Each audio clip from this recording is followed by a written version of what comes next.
Let's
go.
All right. Well, hello, everyone, and welcome to Birmingham Bible Church's very first college virtual college fair. So thankful that you decided to join us here on today. I'm just going to give you guys a few minutes to come on in, to invite your family, invite your friends. We are excited about this. Hello to everyone who is on Facebook. Hello to all of you who are on YouTube. If you're on Twitter, if you're on Instagram, thank you for watching us. Thank you for joining us here on today. Well, it is an exciting time this time of year. I've been watching on Facebook, there's proms going on. So people are picking out dresses and tuxedos, and spring is almost here. Award ceremonies are going forward. And so after that comes graduations. And so a lot of kids, a lot of students are getting acceptance letters from multiple colleges, and they have some decisions to make. Should they go in the military? Should they attend a university? What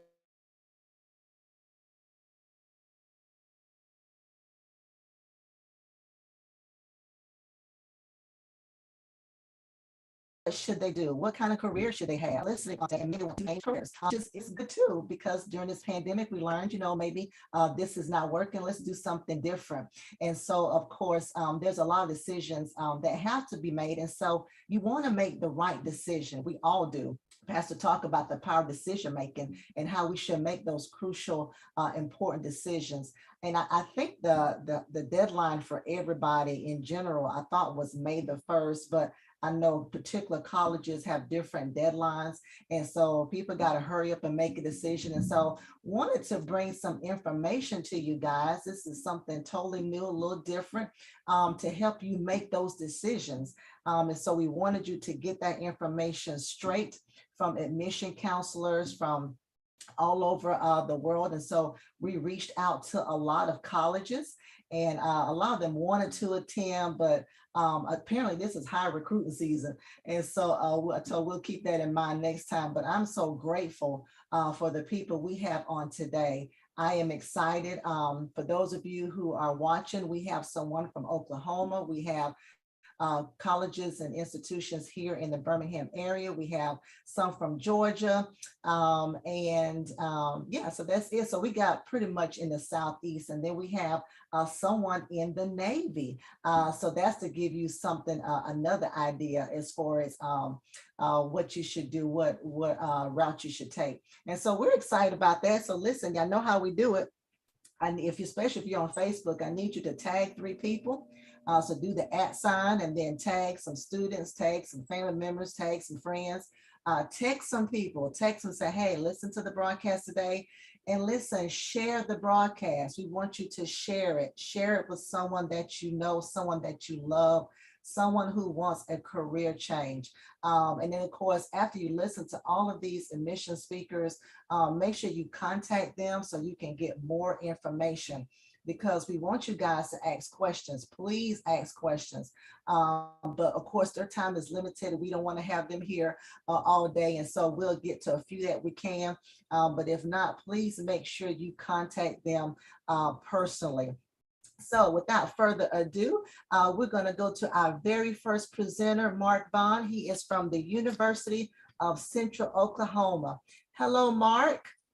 How you doing, Lady Pam? How you doing? I am doing great, doing good.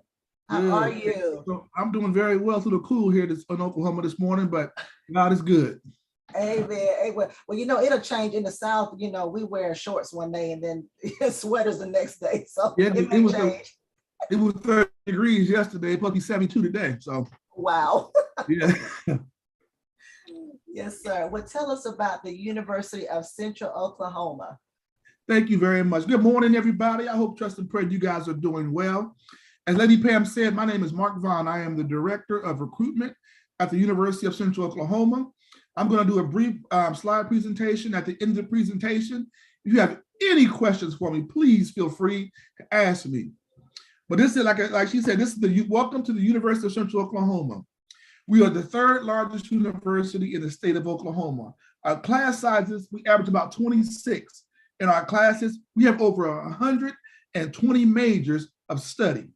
15,000 students reside on our campus. We are ranked #1 in job placement after graduation. We have some very good degrees. Now, here's a couple of our degrees, most of our degrees. Our top degrees on this campus is our nursing program. We have a forensic science laboratory, FBI, come to study on our campus, and our mortuary science on our campus.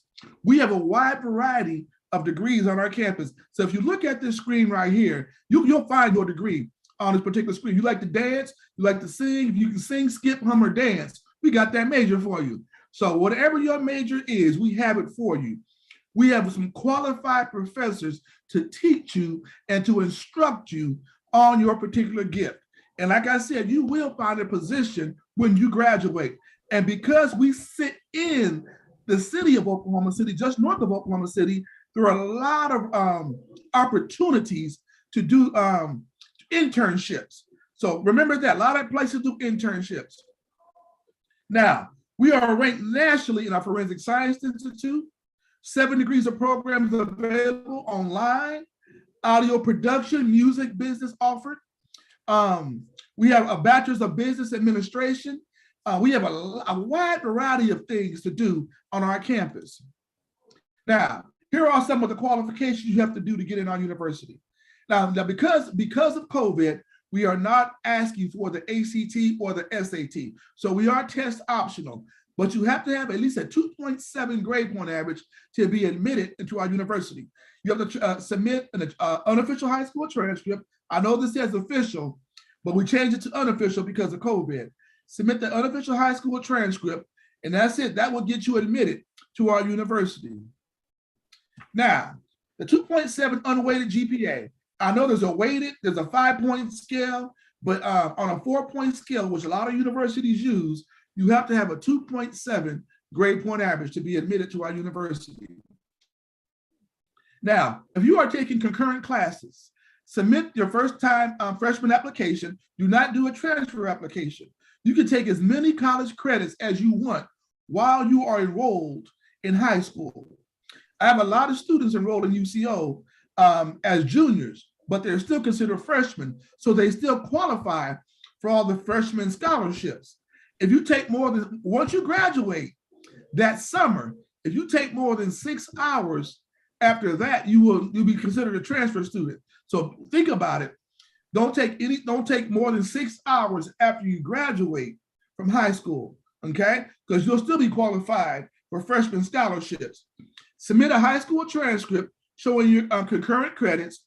Like I said, do not apply for that transfer scholarship because you're still considered a freshman, but you are a junior.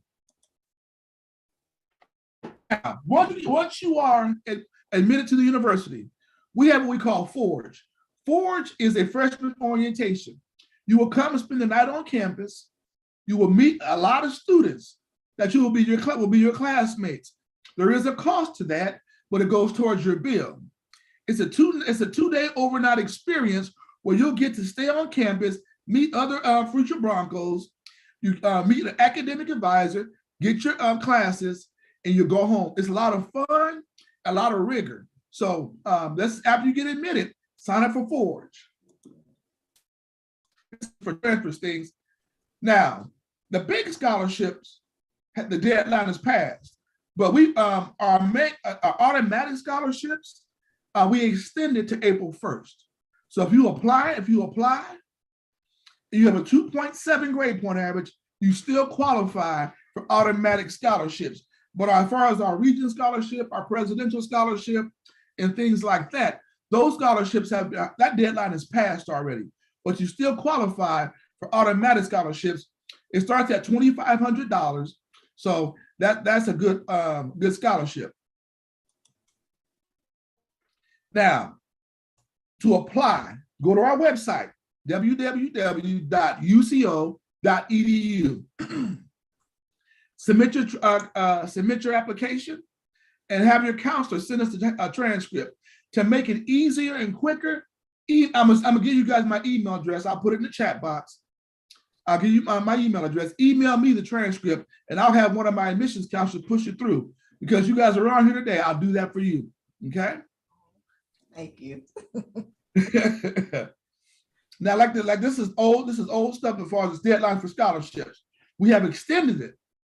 We have extended all scholarships until April 1st. The transfer scholarships, those are accurate. All those dates are accurate. But if you are a freshman, we went from February 1st to April 1st. Now, this is how you apply. You can scan this QR code right here. This will get you to our scholarship opportunities, our foundation scholarship, 30-party scholarship database.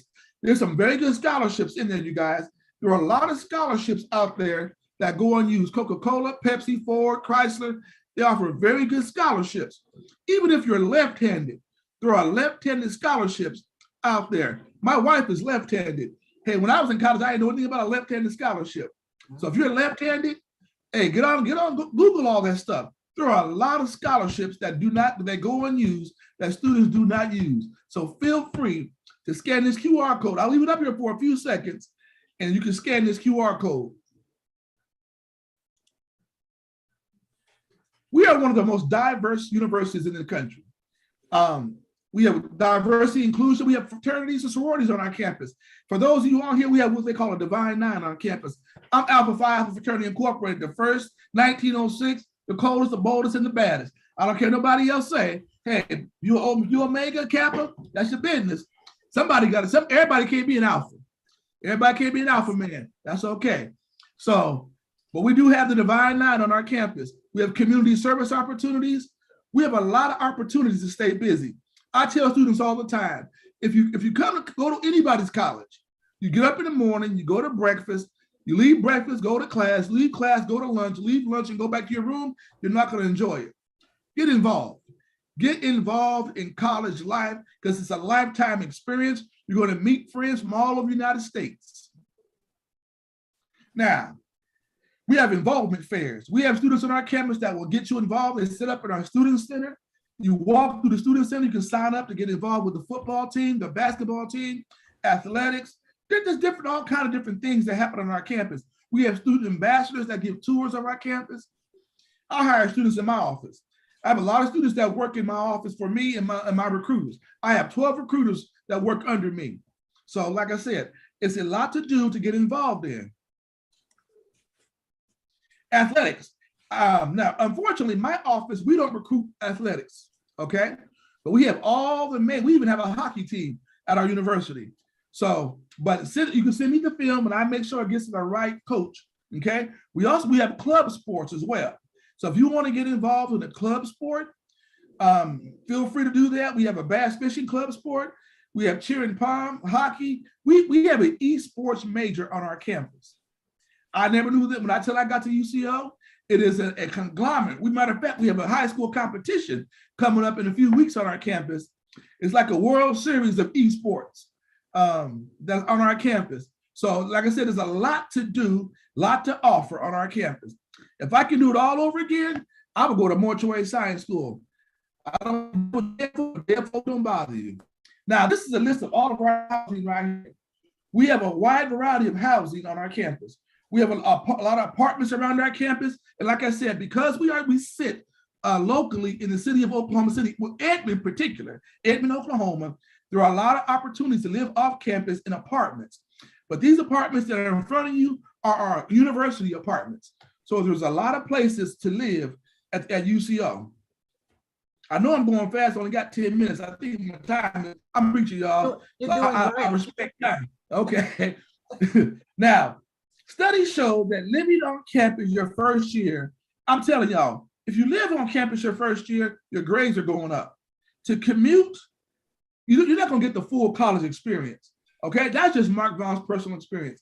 Live on campus, get the full college experience living on campus. That's the best place to live. You'll meet students from all over the nation living on campus. Now, there's a lot of campus resources we offer. We have disability support services. We have veteran student services. We have women's research centers, career development, COVID testing, central pantry. We have a pantry on campus. If you don't have any food in your room, you can go to that pantry and get groceries for free. It's open to faculty and staff, and there's a lot of good stuff in there. I walked through, it's in my building. I walked through it the other day, and the director gave me a tour. I said, this is amazing. But a lot of students are too embarrassed to go buy and get groceries. Don't be embarrassed to get free stuff, y'all, okay? There's a lot of free resources on our campus for you. All right, this is the time I'm gonna stop. I'm gonna stop sharing my screen and ask, are there any questions you have for me? Any questions you have for me?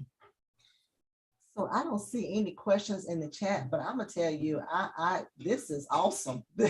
I mean, I didn't know y'all had all of that at the university. Yes. I really like the fact that testing, the SAT and ACT has been exempt, because I mean, kids are really smart. Like my daughter, she's at Stanford, but I remember she barely got in by like 2 points, but she's not a good tester, but smart, I mean, high GPA and everything. So I like that it's not required. So now it's more accessible. College is more accessible for people now. Great information, student life, the pantry. Yes. I wish I had that in college. We had Roman numerals. Right? I mean, that's what we did when that student money kind of went out. Yes.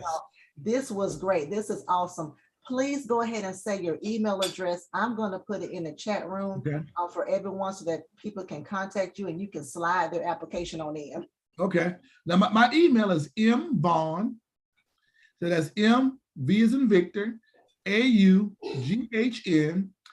the number 14 at UCO.edu.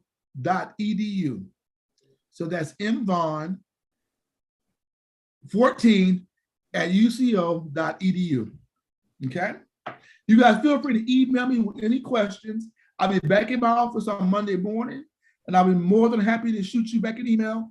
If you need more, have questions, please. There's no dumb question.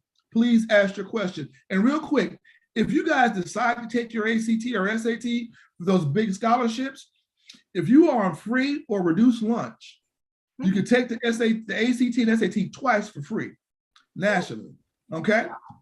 So make sure, if you're on free or reduced lunch, you can take it for free. Go get the voucher from your high school counselor and take that test for free. And also, you get free applications at the universities as well. So get those vouchers from your counselor and take care of it. So like I said, if you have any questions, please feel free to email me. We do have an application fee. It's $40, okay? I cannot waive it because we're a state school, okay? But if you have any questions, please feel free to give me a call or email me, and I will get back with you within 24 hours, all right? Thank y'all so much for the opportunity, for joining you guys. Lady Pam, Pastor Mason, good to see y'all. My alma mater, Southwestern Christian College, I love y'all. Y'all, thank you.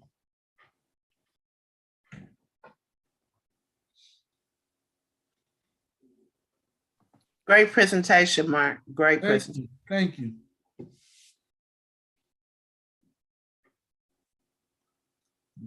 I think Pam froze up.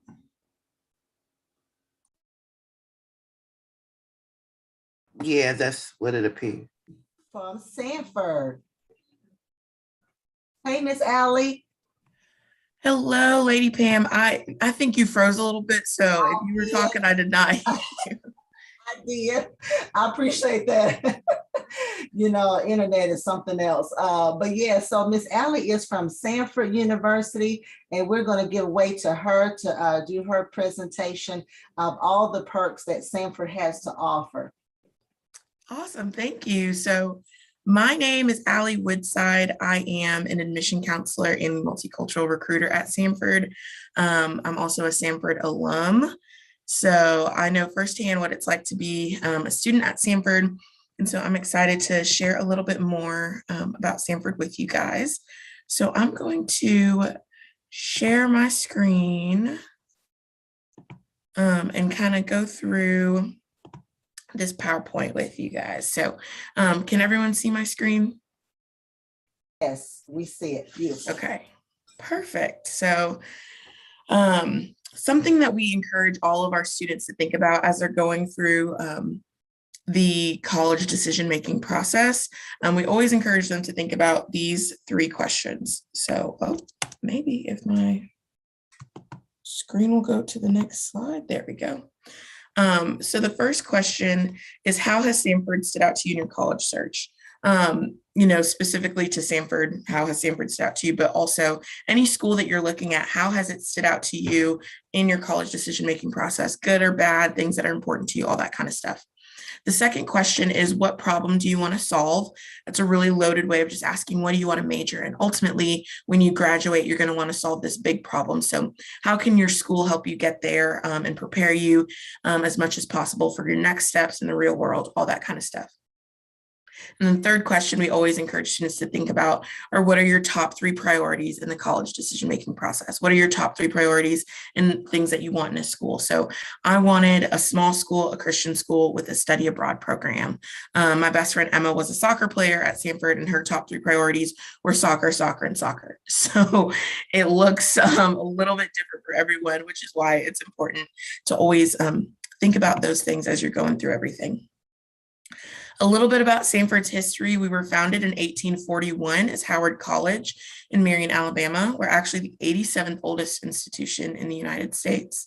So we've been around for a long time. So we have a lot of fun Stanford traditions. We're located in Homewood, Birmingham area. So you may or may not have heard of step sing, which is a big Stanford tradition on our campus. Our campus is very beautiful, and so at Christmas time, we hang Christmas lights, and it's this whole big event called Lighting of the Way. And so there's so many fun traditions because we've been around for a long time. But ultimately, we are rooted in Christ, and that's at the center of everything that we do. 4-year Christian university, and that's very evident in the people that you meet on campus, the students, the professors, faculty, staff, all that kind of stuff. And so our former president, Dr. Andrew Westmoreland, always used to say that we sit in the shade of trees that we did not plant. And so we've grown to where we are today because of people who laid the foundation and rooted us in Christ, which is really great. But because of that, we're able to have grown so much. So now we have 17 Division I sports.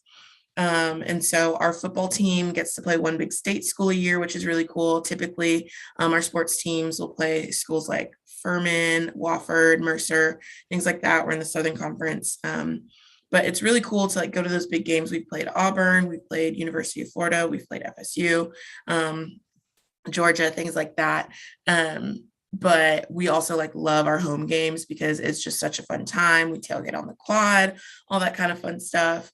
Stanford's a place where students really, really like to get involved, and Stanford's a place that cultivates leaders.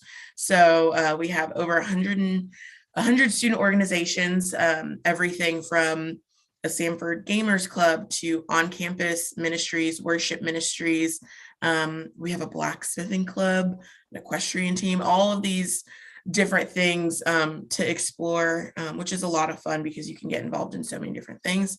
We have 14 different Greek letter organizations, 3 of the Divine Nine, and then we also have your typical Panhellenic and IFC fraternities and sororities, which is a lot of fun. About 50% of our students are Greek, about 50% are non-Greek, so it's a great way to get involved, but not the only way to get involved, is what we like to say. A lot of students may or may not know what they want to major in coming in. The average person changes their major 3 times in college. So it's okay if you don't know. It's okay if you need to take time to figure it out. Stanford has over 180 different majors, minors, concentrations. So that's a lot, but we have different resources available on campus. So our Career Development Center is a great resource for our students to kind of figure out what they're looking to do with their life. They have no clue. And even after you're a student and you're graduating, or if you're a Stanford alumni, you can still go to the Career Development Center to have their help when it comes to resume writing, looking over any job applications that you have, and helping and giving you resources to see what job opportunities are open within the area that you can apply for. So it's great when you're a Stanford student, but also great as an alumni as well. We're the #1 largest private university in the state of Alabama. And one of my favorite stats that I like to share is 97% of Stanford graduates are either employed or in graduate school 6 months after graduation. So Stanford not only knows where their students are, but they're preparing them to be successful in their field. They're preparing them to be in the real world, but to know what they're doing and have those opportunities and everything like that. Our total enrollment right now is about 5,700, and that's kind of a perfect number for us. because that means the average class size is about 19 to 20 people. Student to faculty ratio is 14:1. And with that, students get to know their professors. At Stanford, you're not just a number that gets lost in a crowd. You're known and valued for who you are. Your professors know your name, and they care about you and about your dreams, goals, and want to help you accomplish everything to be as successful as possible.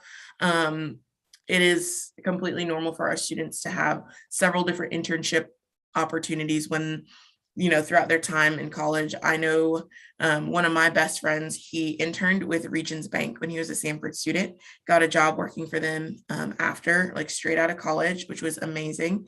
And because of Stanford preparing him in his experience that he got, he now works in the finance department for Disney World. So Stanford students do big things. I have a friend who's working at ESPN in their marketing department. So Stanford really gives students the opportunities to thrive and to have all the experience that you need in order to step into the real world and be like, I know what I'm doing, which is really great.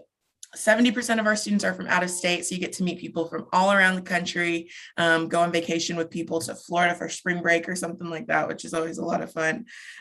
We have 20 different intramural sports. We have flag football, volleyball, all of the things to be involved in. We have a bubble soccer team. You all know those clear tubes that people like run into each other with. Yeah, it's a lot of fun.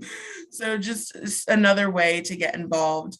Study abroad is very popular at Stanford as well. 43% of our students study abroad at some point during their time on campus. I got to study abroad in Spain and in Israel when I was a student on campus.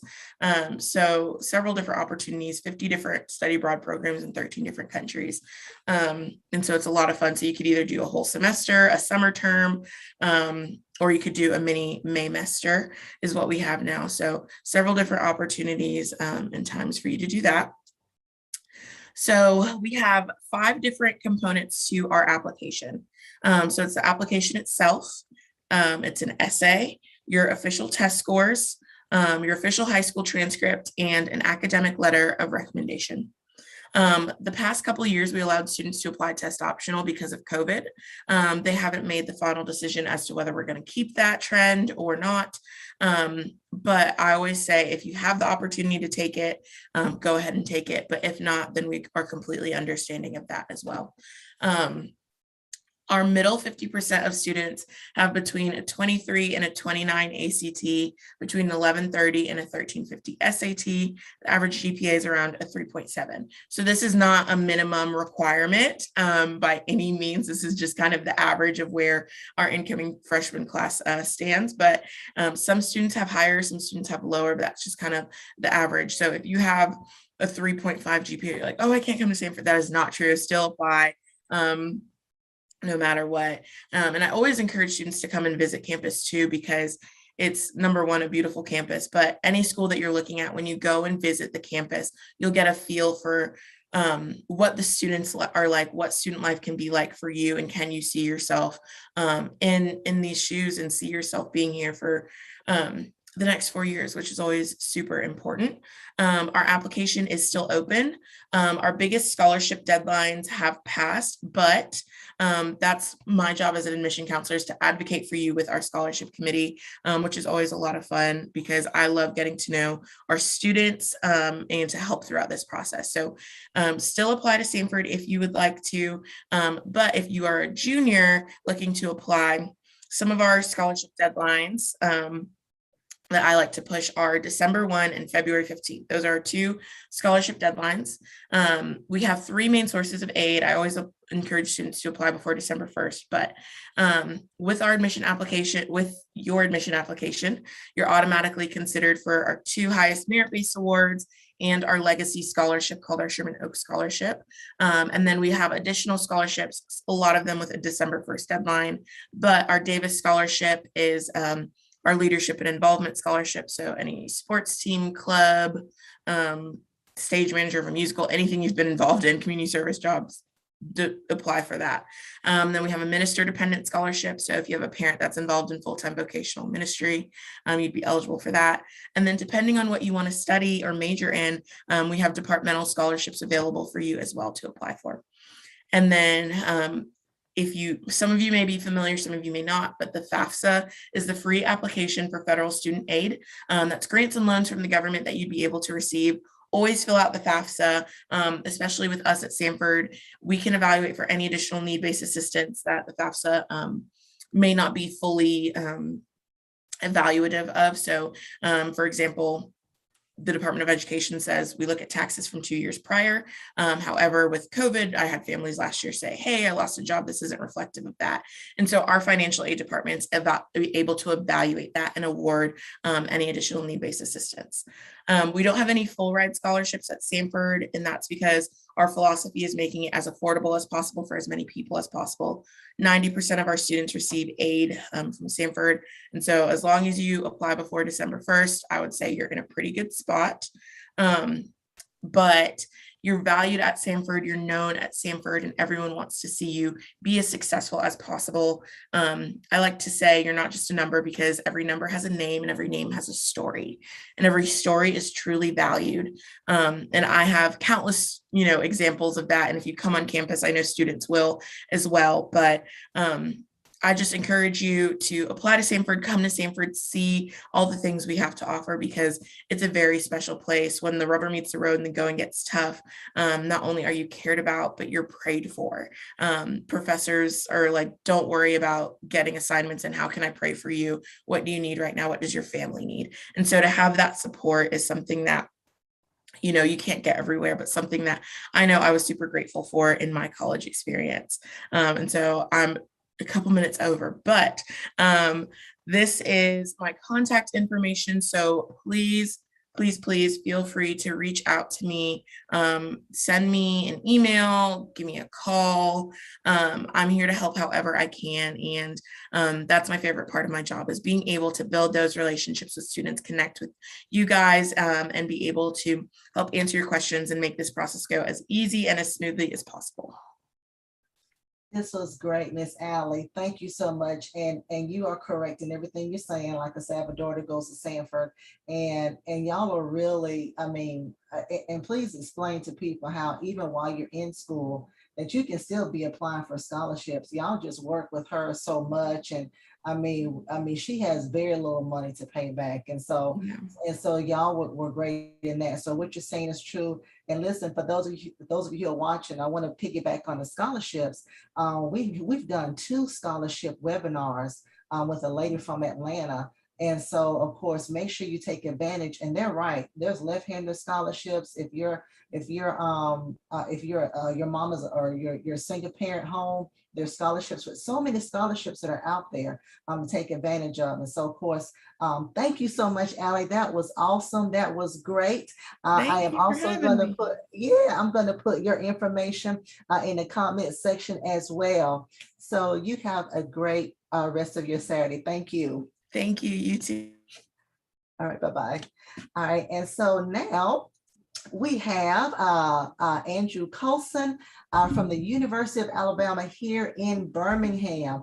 So thankful for him and giving his schedule, his time for today to tell us about all the great things that UAB has to offer. So please tell us about the University of Alabama. Yeah, well, hey, thank you, Lady Pam. And my name is Andrew Coulson. I am the Associate Director of In-State Recruitment for UAB, University of Alabama at Birmingham. And so I'm happy to share a little bit more about our programs and admissions practices for both this year, as well as looking forward to 2023 and 2024 as well. And so UAB, just kind of some quick facts about UAB. We're what is considered a mid-major university in terms of our population, about 22,000 students strong, currently at our second highest single year enrollment ever. Last year was actually our record.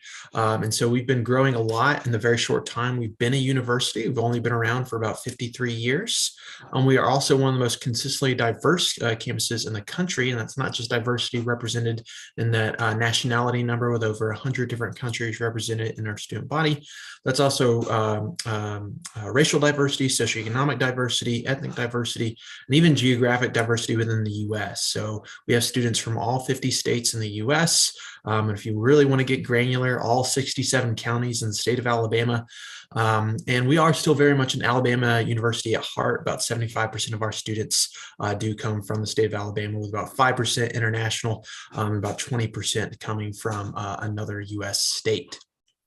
We are also, like I said, a fairly young university, but we've made a lot of strides in growth when it comes to academic research, being the first Tier 1 Carnegie Research University in the state of Alabama, and also just really well known for our research funding, billions of dollars, especially when it comes to cancer and diabetic research. And of course, infectious diseases has been very much in the public mindset these past 2 years.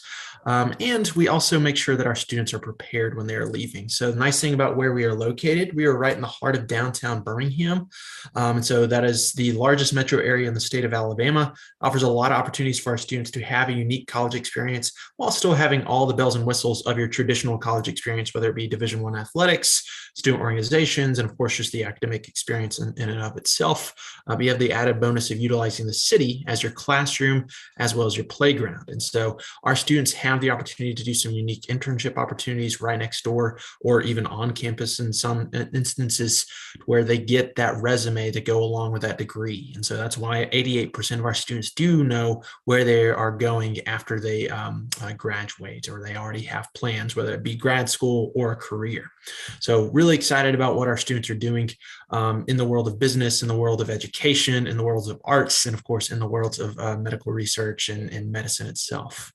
Now, like I said, we are growing. So we have quite a few different buildings that have been popping up on campus. We are adding to our freshman residential experience. Mcmahon Hall is a brand new freshman residence hall that was just completed and is in its first full year of operation as of this year. And so that houses about 700 plus students. We also have Blazer Hall and Gold Hall as our other 3 freshman residence halls, and then a myriad of other different upperclassmen residence halls as well.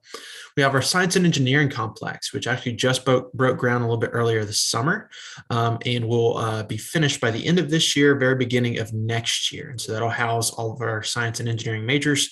Will also be one of the largest academic buildings used by almost any discipline when it is completed. And then one of my personal favorite additions, not only to UAB's experience, but just the city of Birmingham's Protective Stadium. It's not technically on campus, but it just once again kind of adds to that unique experience of being a UAB student. So this is home for UAB football. And so we had our first season there this year. Didn't start out the way we wanted it. We did lose our first game there, but we had a great season after that. And of course, it is also just a really great venue, one of the prettiest venues I think in the country at this point. And it also brings that unique experience of being able to tailgate right in the heart of downtown Birmingham too. So a lot of kind of unique experiences just as a UAB student on a Saturday in the fall. Now, a little bit about UAB's academic programs. I mentioned a lot about medicine. That's because that's what we're really well known for, but we have basically everything under the sun. I personally graduated from UAB back in 2015 with a bachelor's degree, in international studies and a minor in Japanese language. We offer pretty much everything under the sun. Like I said, these are new majors we've introduced over the past couple of years. And we do introduce new majors every couple of years or so, just based on student demand, market demand, and of course, professors' ability to teach. But we have about 120 plus different areas of study that ranges from College of Arts and Sciences, School of Business, School of Education, School of Public Health, nursing, as well as engineering, and just a wide technicolor blanket in between of different majors, minors, and concentrations.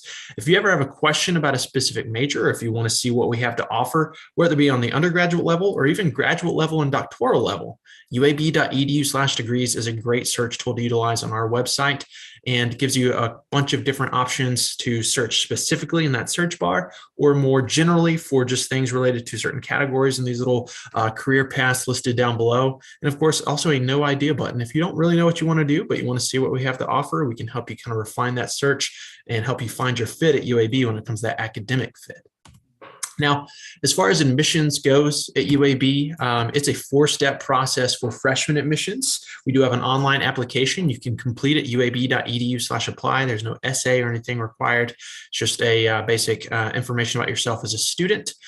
We do have a $40 application fee. Now, we do have fee waivers for students who are on free or reduced lunch, or students who have received or qualify for ACT fee waiver or NACAC fee waiver. That would just have to be submitted by your high school counselor to be considered official. Otherwise, you just pay that $40 application fee. And we also have transcripts and test scores. A little bit of an asterisk on test scores. I'll get to that in just a second, but transcripts do have to be sent directly from your high school to be considered official. We cannot receive them directly from students, but you can just ask your counselor to submit those, or submit them through Parchment if your school has Parchment or a very similar service like Parchment Score, anything like that. Then test scores, they can also be reported on transcripts, but we do prefer that they have them sent via the testing agency itself. So whether that be College Board with the SAT or ACT with the ACT, just because it's a lot quicker to update in our system, and it is a little bit more automatic, whereas we have to manually pull those from transcripts. But like I said, either way, we will accept that. Now, I did say there's an asterisk on step number 4 with the test scores. That's because we are test optional for 2022. However, we also made an announcement about a month ago that we're also going to be test optional for 2023 and 2024. And so what that means is, if a student does not want to utilize their test scores, maybe they haven't taken the test, or maybe they just don't think that's a great representation of who they are as a student. And I apologize if you hear my cat playing with a toy in the background. If you don't want to include your test scores, you do have the option to choose a test optional admission status. So when you start an application, you'll see these 2 bubbles, and you'll click whichever one you think might best apply to you. You'll also be asked to confirm that application status at the very end of the application. The reason we are pretty, I guess, upfront about asking you about if you are sure about that is because once you do submit your application, whether it's test inclusive or test optional, you are going to be stuck with that option. So we do just want to make sure you are aware that you are choosing what you're going to be most comfortable with when it comes to admissions as well as scholarship consideration. Now, for test optional, basically we're going to be looking at your tests, or rather your GPA, as well as your strength curriculum. So if you've taken higher levels at your school, they're really available to you at your school, and you did well in those courses, maybe you didn't do so well on the test score, then you know what, that might be a better option for you.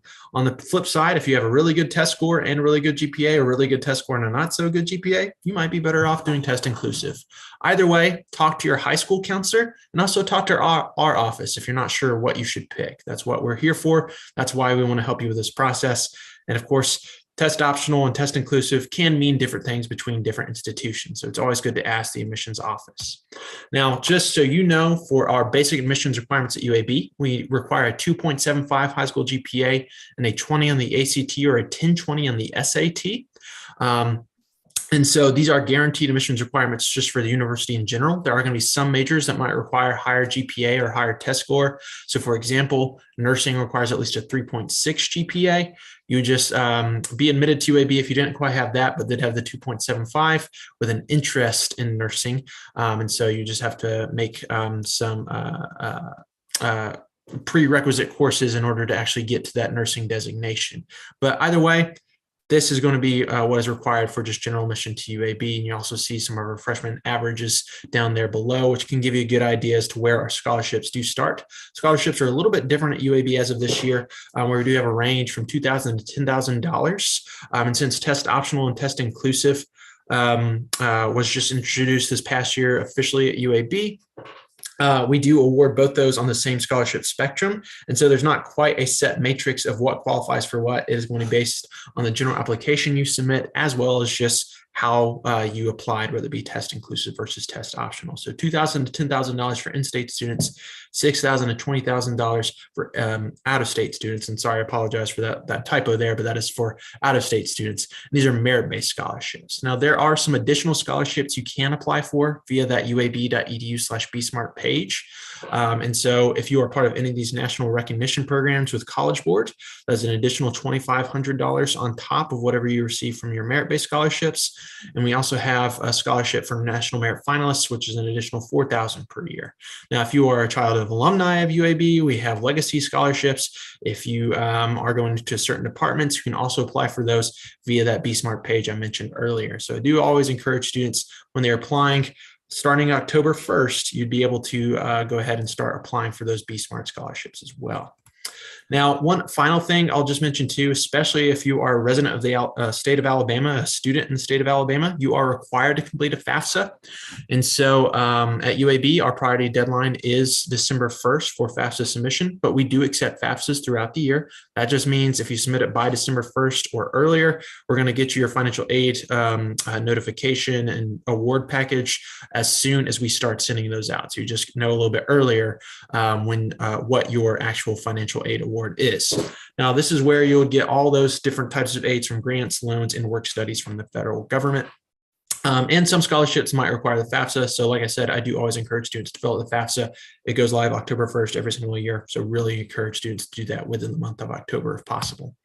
And finally, I also encourage students to come and visit campus, especially if you're a local student. You might think you know everything about UAB, but I can tell you, also being a local student as well, growing up about 12 minutes away from campus, it is a completely different world when you're actually a student here, and also gives you a better perspective of the city of Birmingham itself, even if you lived here your entire life. So really encourage you to come do a campus visit. That's the best way to figure out if a school is right for you. We have visit days throughout the year.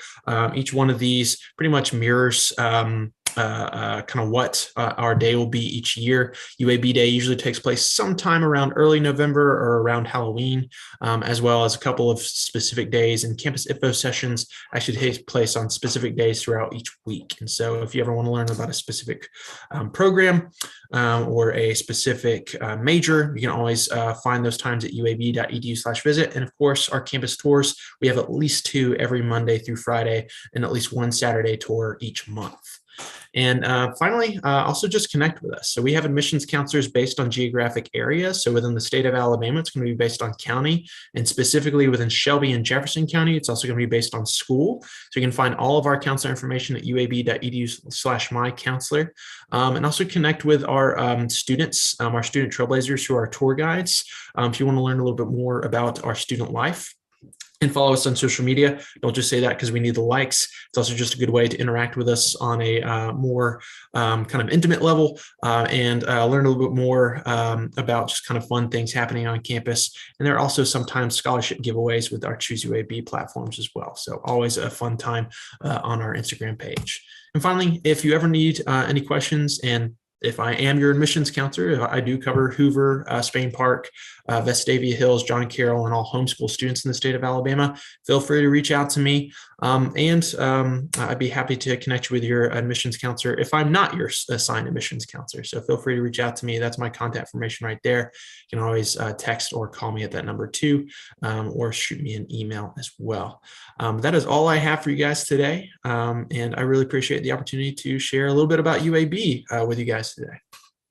Thank you. So, man, this was wonderful, Andrew. Awesome. And UAB is doing well overall, not just, academically, but football team. Was it a CFP or something championship? I forgot the initials, and the basketball team is doing well. So y'all are just really doing some great things just overall. Thank you. Yeah, we didn't have as great of a night last night as I thought we would in the tournament, but I'm still proud of our Blazers nonetheless. Oh, definitely. So great. And I meant to ask this for all the colleges, so I don't want to forget. Do y'all offer any virtual classes for, some institutes have online classes? Do y'all do any of that? We do. We have a couple of online degree programs. In fact, if you go to uab.edu/online, you can find a list of all of our 100% and mostly online programs listed there.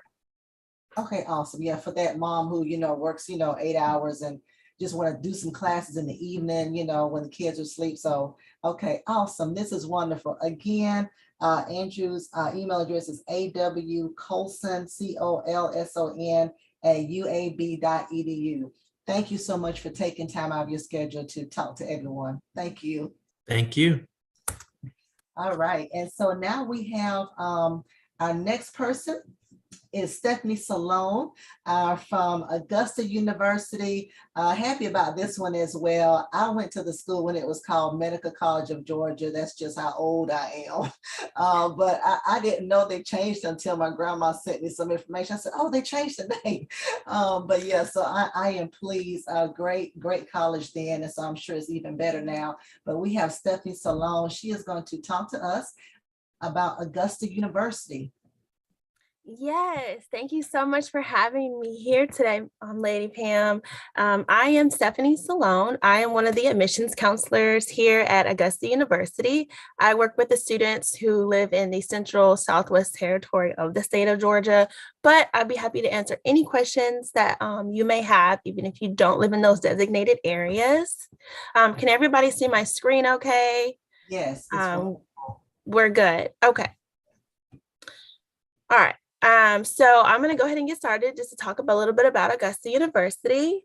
Augusta University is located in Augusta, Georgia. We are Georgia's designated Center for Health Science Excellence. We also have 4 main campuses throughout Augusta, only a few miles apart from each other, as well as our medical facilities throughout. I'll start with our Summerville campus. Our Summerville campus is our most historic campus. It's where most of our majors are going to be housed. And then we have our health science campus, which is our medical district. And that campus has the Medical College of Georgia, the Dental College of Georgia, and also where some of our nursing students go to school. And then our residence halls are located there. Our incoming freshman students would reside in Oak Hall. It is a suite style residence hall. And then also on that campus, we have our athletic facility, which is also has our dining hall. And we have brand new math and science labs on our health science campus. So it's actually pretty cool. And then we have our Forest Hills campus, which is where our Christenberry Fieldhouse is located, where our basketball team plays. Yay, go Jags. And then we have our Riverfront campus. And on that campus, it has our cybersecurity and computer science students. At Augusta University, we aim to promote an education for life. So an education that enriches your life now and sets you up for a lifetime of success and empowers you to make life better for the people around you, right? So our current structure gives us a rich history and it has a lot of growth and development. The Medical College of Georgia is the only public medical school in Georgia, and it was founded in 1828. Over the years, the formation of what became Augusta University provided much needed educational opportunities to the Augusta area while becoming the pillar of the Augusta community. The consolidation of the Medical College of Georgia and Augusta State in 2012 set us up to provide our students and community a life-saving and life-changing education. After a series of name changes, like Lady Pam mentioned earlier, in 2016, we became Augusta University, and we have been growing in size and opportunity ever since. Our overall enrollment at Augusta University for fall of 2020 was about 9,565 students, with an undergraduates making up about 5,675 of those. We do offer over 150 different programs of study housed within our 10 academic colleges.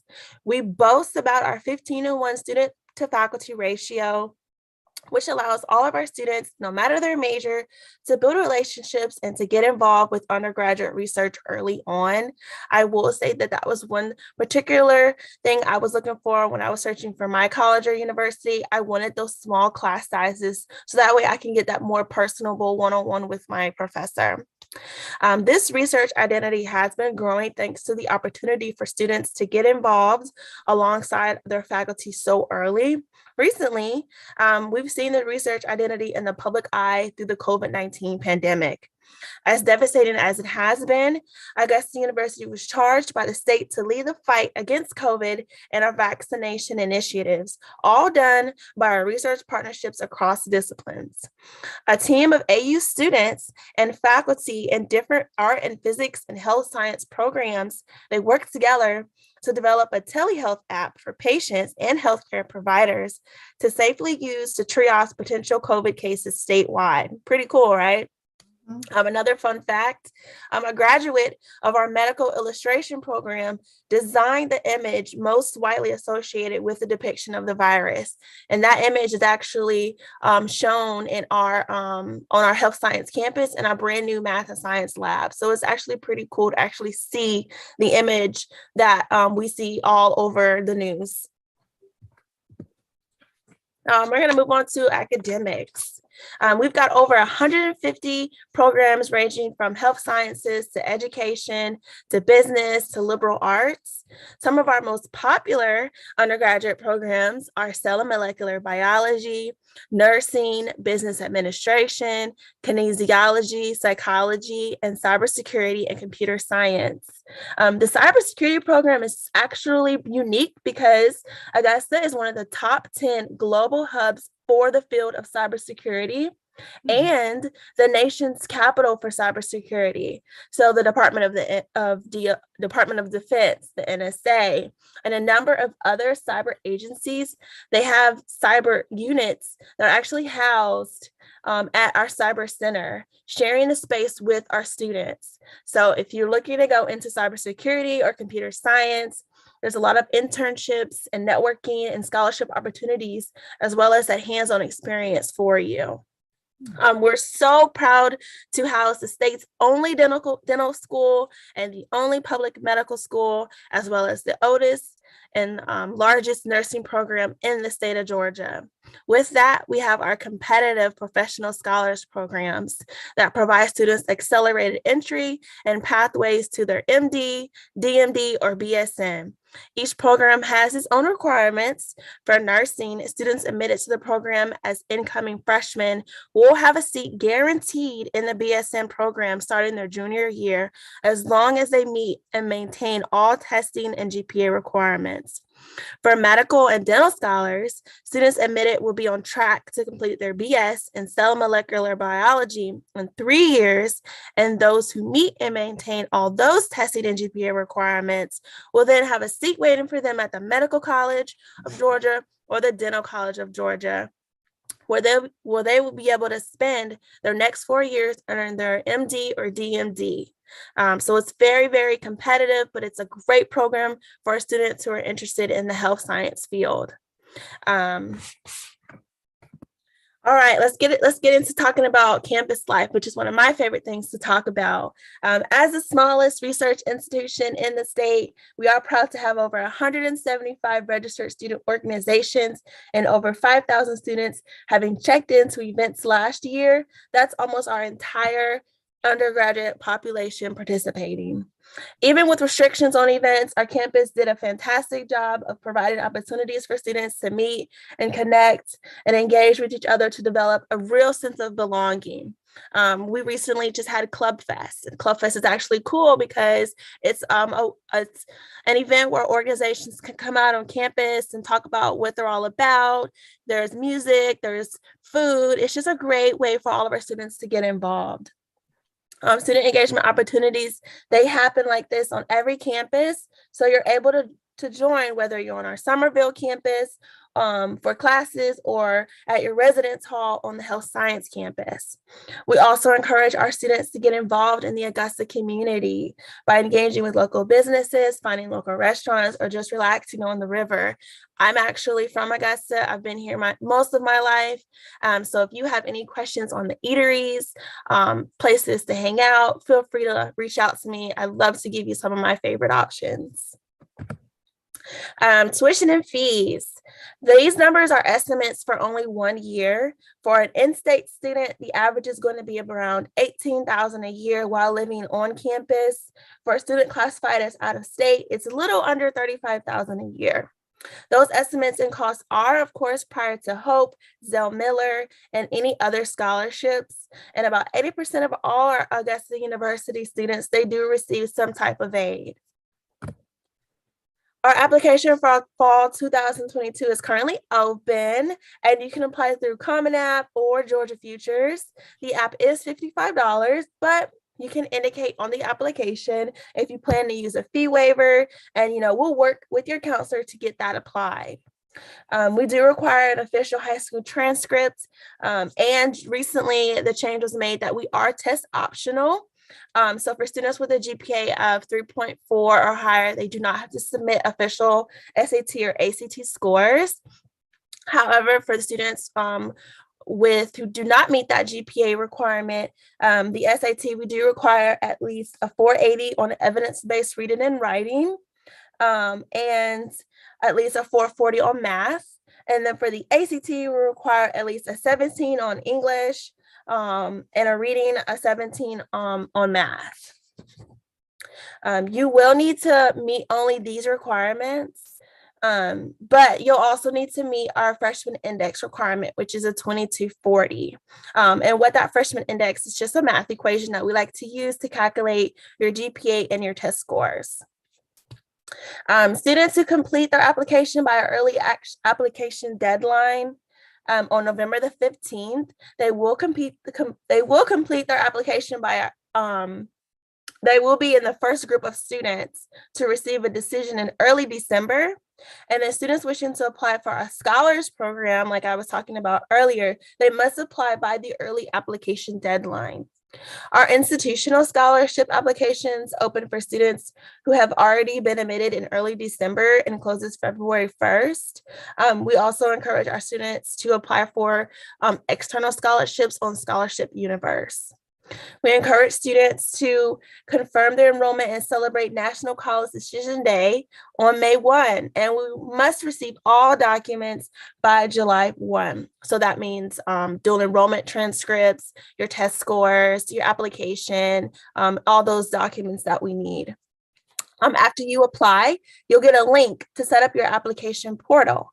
We'll use that portal to remind you about these deadlines and your next steps throughout the entire process. In conclusion, I want to encourage you to keep in touch and come in and check out us on campus. We offer daily campus tours throughout the year, as well as a variety of special events. The next big event coming up is our See Augusta Preview Day on Saturday, October 30th. We just had See Augusta last month, and it was spectacular and amazing. Our students enjoyed it. You can learn more and register for events like these at augusta.edu/visit. In addition, we hope that you connect with us on social media and keep us up to date throughout your journey this year. Tag us in your posts, and let us know when you hit those milestones. Feel free to email us with any questions at admissions@augusta.edu, or you can give us a call at 706-737-1632. I'll also leave my number that you'll reach me directly. I'll put that in the chat. It's 706-667-4881. Awesome. Trying to put the information in. Yeah, I can put it in the chat for everyone, so that way everybody has all the information for if they want to get in contact with me. Yeah, thank you so much, Stephanie. You're welcome. I was talking a couple of weeks ago, and you were talking about cybersecurity, and I haven't heard of a college doing that. I'm sure there are some, but it's so needed now, because during this pandemic, I think the thieves were just kind of amped up on, getting into accounts, and, it was really a terrible time. And so it's so needed, and it's wonderful. Y'all have it right there. Right there. Isn't there a base? Was there yes. Austin? Yeah. Fort Gordon. Fort Gordon. Yeah. Yeah. Maurice is saying, yeah. And I'm glad y'all have more student activities. Oh, yeah. Back then, we had to go across the street. I think it was called Payne. Payne College is still there. We had to participate in their activities. But this is great. Wonderful. Thank you so much for joining us on today. We get a lot of people view from Georgia, and so this gives them an idea of just everything you all offer. So thank you so much. Thank you for having us. We will see you next time. Thank you, Stephanie. Have a good Saturday. All right, you too. Thank you. All right. And so next we have from Southwestern Christian College, we have Miss Bernicia. And so I'm excited about having her on because she is also an alma mater of my husband, Pastor Mason. And so he went here for a couple of years, and we know some people who've gone here. I think our first presenter, Mark Vaughn, I think he went here as well. And so, of course, hello, Miss Bernicia. Am I saying your name Hi, right? how are you? I'm doing Yes, good. Vernisha. Good. Yes. And you're also the sister of, I thought it was Shay that was presenting. I said, oh, because I thought Shay was short for Bernicia, but Shay has been on with us before, and she's talked Yes. about all the political stuff. She's the political Right. guru, and she talks about all Right. that stuff. Does a great job. Every time it's election time, I know to call on her because she knows. That's right. That's She right. can break it down. So Yes. ma'am. Yes. So I think I have the slide up here. So that Okay. Yes, I see it. Yes, Perfect. thank you so much for having me here this morning. My name is Vernisha Kathy. My sister-in-law is Shay Kathy, but our names look similar, Vernisha and Shaysha. So we both have that SHA at the end. So some people are like, which one are you? Because I work in politics too. I work in City Hall and she works for the county. So it's, and we both went to Southwestern. So she was the president of the Alumni Association, and now I'm the president of the Alumni Association. Wow. So we work in tandem. So you're okay. So when you were like no, but I'm used to it. But thank you so much for inviting me to be a part of it. I'm not an official recruiter for the campus. However, as the president of the National Alumni Association, it is my job to be an ambassador for the college and speak about our rich history and always invite people to be a part of Southwestern Christian College. As you mentioned, your wonderful husband is a graduate of Southwestern Christian College. He was actually there when I was there, and he was a year behind me. But there's also another great history that he shares, is that his great-grandfather, Levi Kennedy, is one of our founders. And so we are always happy to be in the presence of the Kennedy and Mason family. And so we're very excited to be a part of this presentation today. Southwestern Christian College was founded in 1948 in Fort Worth, Texas, and then moved to its current location in Terrell, Texas in 1949. We're about 20 miles southeast of downtown Dallas. So we're not that far from a big city. Now, Terrell is small, but it is growing. A lot of people know Terrell, Texas, because that's where Jamie Foxx is from.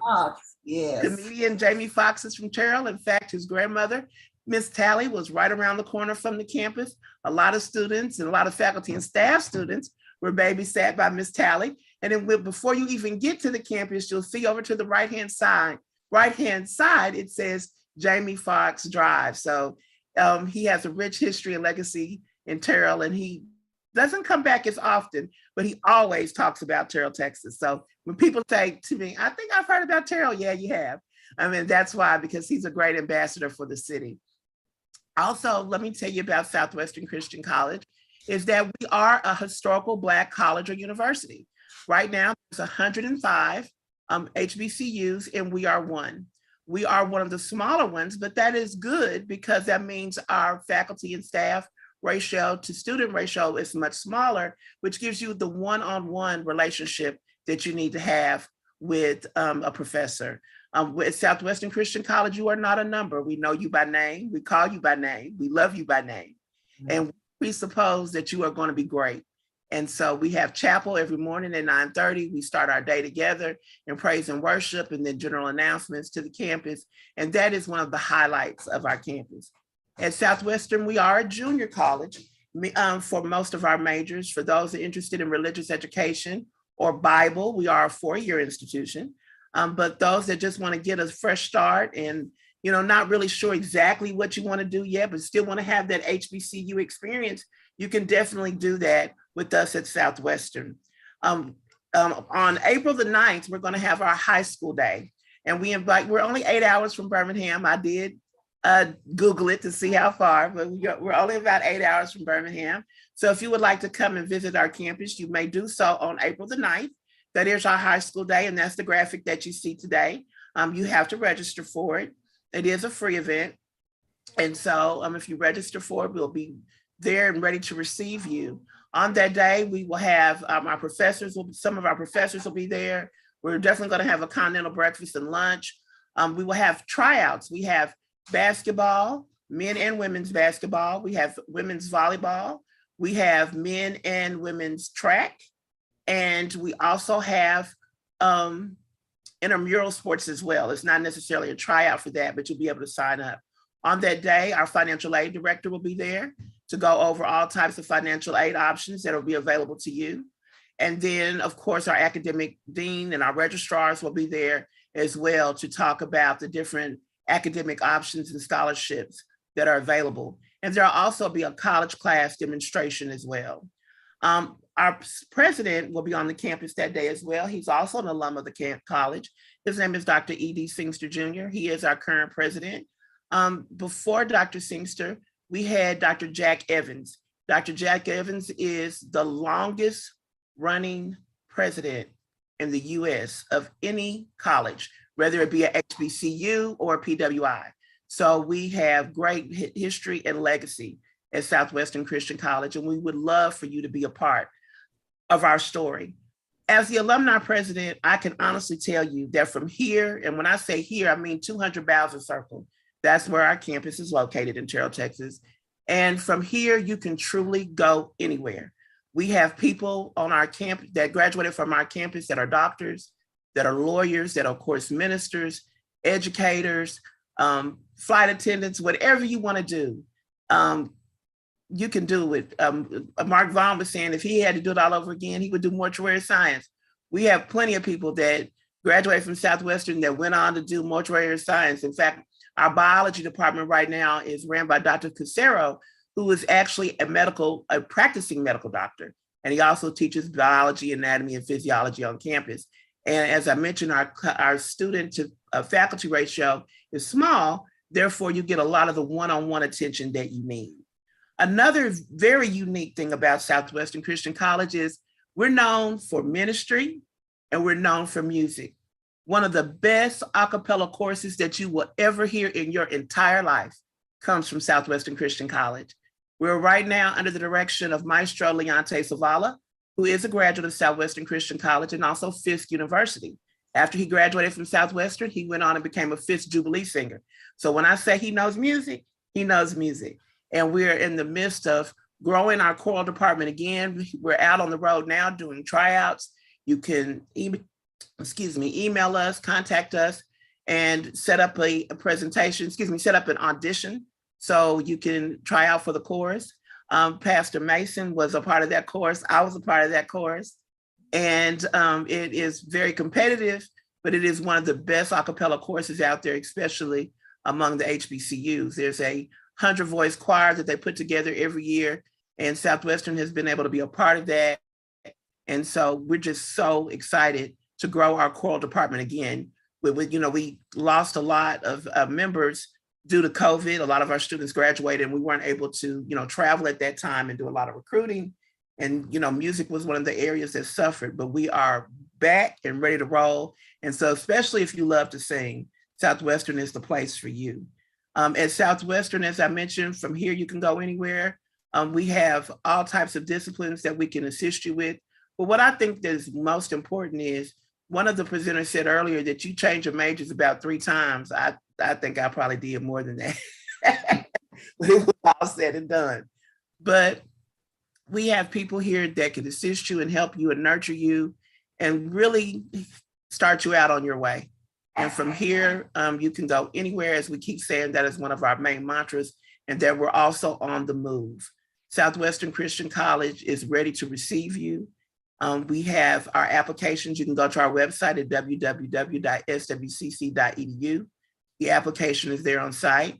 If you send me an email or contact Lady Pam or Pastor Mason, they will let me know that you were on this presentation on this Zoom today, and the Alumni Association will take care of your application fee. So you don't even have to worry about that. We do have a rolling admission. As the other schools mentioned, we are ACT, SAT friendly at this time. Due to COVID, we'll do some in-house testing once you arrive and once you're accepted. But the most important thing that you need to do, and I say, especially if a school is offering a free application fee, is to apply, because you just never know what may happen. I thought that I was going to go to Pepperdine University right out of college, and that didn't happen for me. And so I'm glad that I had other options. And a lot of times people sometimes even get somewhere and then realize they can't stay. So I say before you really make a decision on the school that you're going to attend, make sure you have your FAFSA done for Southwestern or any school that you plan on going to.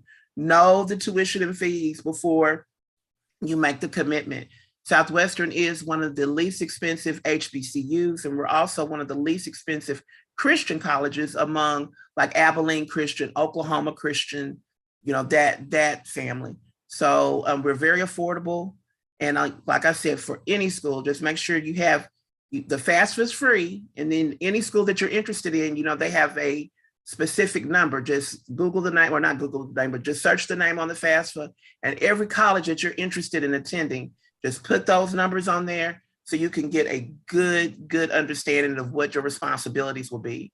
We have several scholarships that are available. If you go to the school website of swcc.edu, there is the financial aid page, and Mr. Eric King is very good at contacting you back and letting you know what's available after you fill out the FAFSA. We can't award any scholarships without having that FAFSA done. But I know that Southwestern Christian College is a great institution. I'm a product of that school. As I mentioned, Pastor Mason is a product of that school, and we believe in it. We know that what it's done for us and what it's done for others and what it's continuing to do in the community and in the brotherhood. And we would just love to have you visit our campus and then enroll. We also have a few online classes for those that want to take a few online things. You can go to the website as well. And so if there's anything, as I mentioned, I'm not an official recruiter, but I do know a lot about the school, and I can always answer questions. I can always help out any way I can in helping you get into the school and visit the school or do whatever you need to do. And thank you so much for being a part of, letting me be a part of this day. And that's all I have. Listen, you did a great job. I mean, you sound like you were part of the admissions counseling division. This was great, Renisha. Awesome. A lot of great information, a lot of great things y'all are doing since even Pastor graduated. Awesome. The intramural, yes, and he was a part of that traveling core group, and I love him telling all the stories about that. And it seemed like I just had a really good closeness. And so no, this is great. And so let me ask you, are there any, and maybe you did cover any opportunities for scholarships? Of course, we're telling everybody the schools have scholarships, but you need to also do your due diligence and search for scholarships that are out there, that are available to everyone. So any scholarships that are being offered? Yes, we have several scholarships available. We also offer athletic scholarships. As I mentioned, if you go to the website or even email me at activities, because I'm actually the activities director, and I didn't talk about that. I will go back and talk a little bit about campus activities. Thank you for reminding me of that. But there's several scholarships available. We offer athletic scholarships. We offer choral scholarships, academic scholarships for sure. Our president is an academician and really a stickler for education. So those that have demonstrated themselves in high school, he will give a scholarship to those students. We have legacy scholarships, second, third generation scholarships for alumni, family members, and students that come through. There are, if you go to our website, as I mentioned, in fact, someone just sent us a new scholarship and we're advertising it now.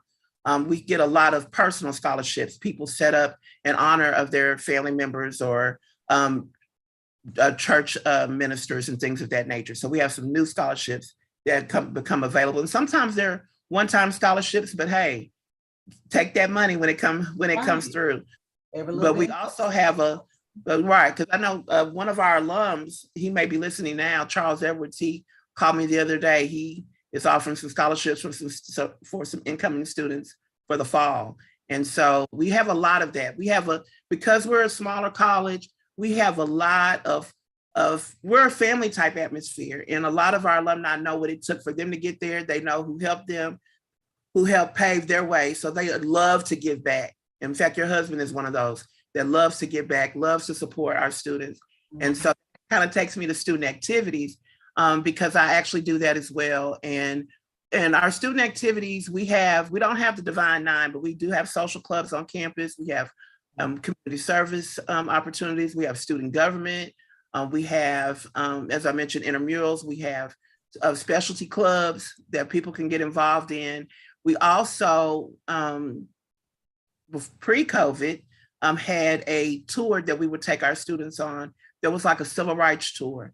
And we would, go, we came to Birmingham. We go through and we take the steps of our civil rights leaders. And it starts in Texas and we end up in DC and then make our way back. So hopefully we'll be able to bring that back. I'm actually over that tour. It's sponsored by the President's Office and Student Activities. And we go out on the road and we just about have done it all at this point. But it's a great opportunity and a lot of students really enjoy that.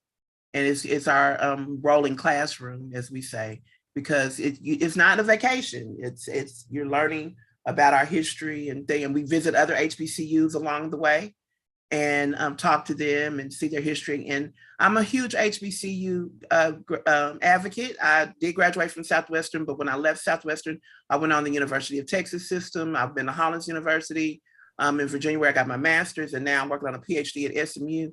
And I still say the best experience I ever had was at a HBCU at Southwestern Christian College. It gave me a strong foundation with 2 years in. I knew who I was and whom I belonged to after I left Southwestern. My parents taught me, but the college instilled it in me, and I've never forgotten it.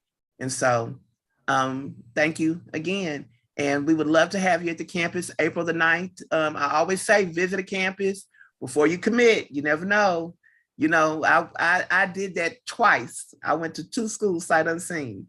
It worked. The first one worked out because it was UTA and it was around the corner. If I didn't like it, I could go home. But the next one was Hollins University in Virginia, and they didn't even have a bus stop close to the campus. So I was out there without a car. So I just said, do your research. You're in we're 30 years out of college now, but it was some resources that are available now that weren't then. So you can Google, you can find all kinds of stuff. My students laugh at me when I tell them, I remember when the internet showed up. I remember having encyclopedias. I remember when a library was a library and not a social. I remember when you had to be quiet in the library. Yes, you sure right. But things have changed. But I mentioned we're here to receive you at Southwestern Christian College. Please come and visit us. Visit our website. Contact me, and that's all I have. Oh, thank you so much. That was wonderful. That was great. Thank you so much, Renisha, for giving us all this great information about Southwestern Christian College, located in Terrell, Texas. Of course, if anybody's watching on today, we've been putting information in the comment section, especially on Facebook and YouTube. So if you have any other questions, you can send us an email at ladypam@tcowi.org. ladypam@tcowi.org, and then we can actually get you connected with someone from today.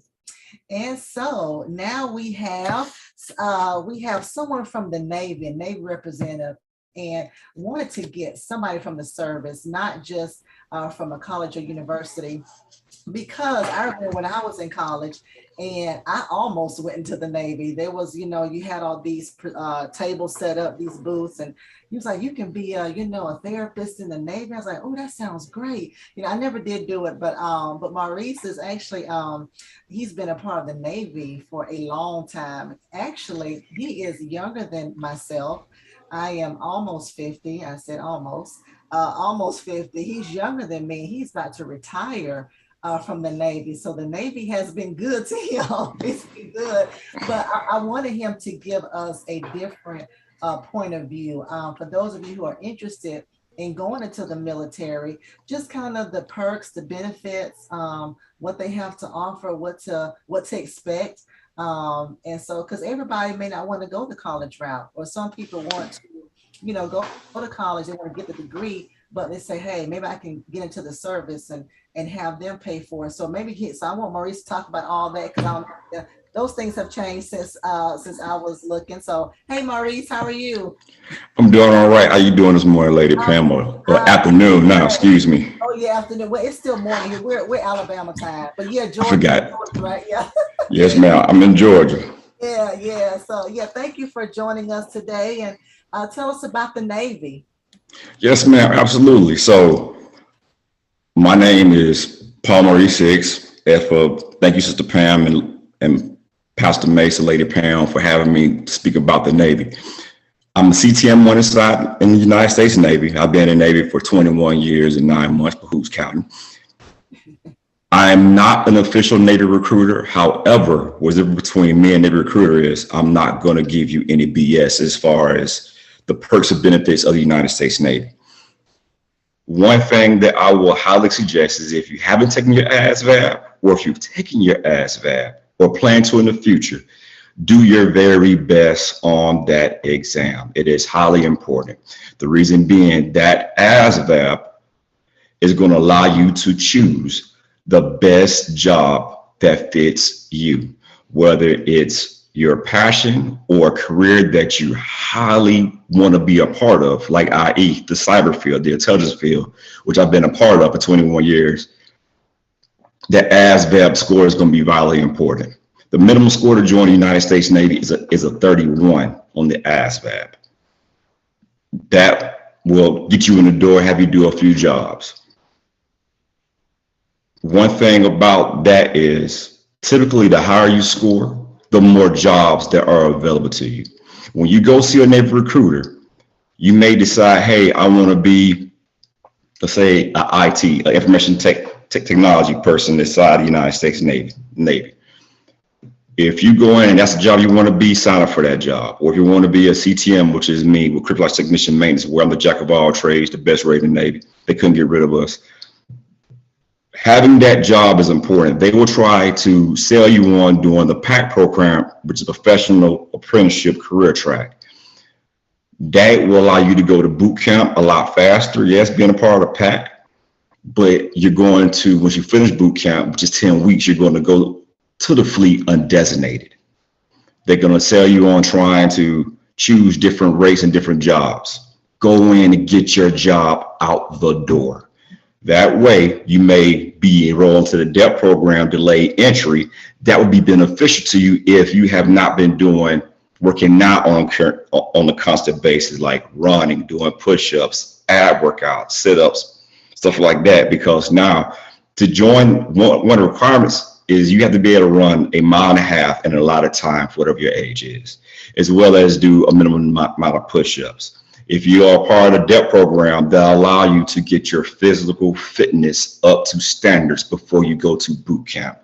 That way, when you go to boot camp and you finish your first week, which is called P days, you have to take a physical fitness test. You pass that physical fitness test, you're good to go. You get to continue instead of get pushed back a week to start over.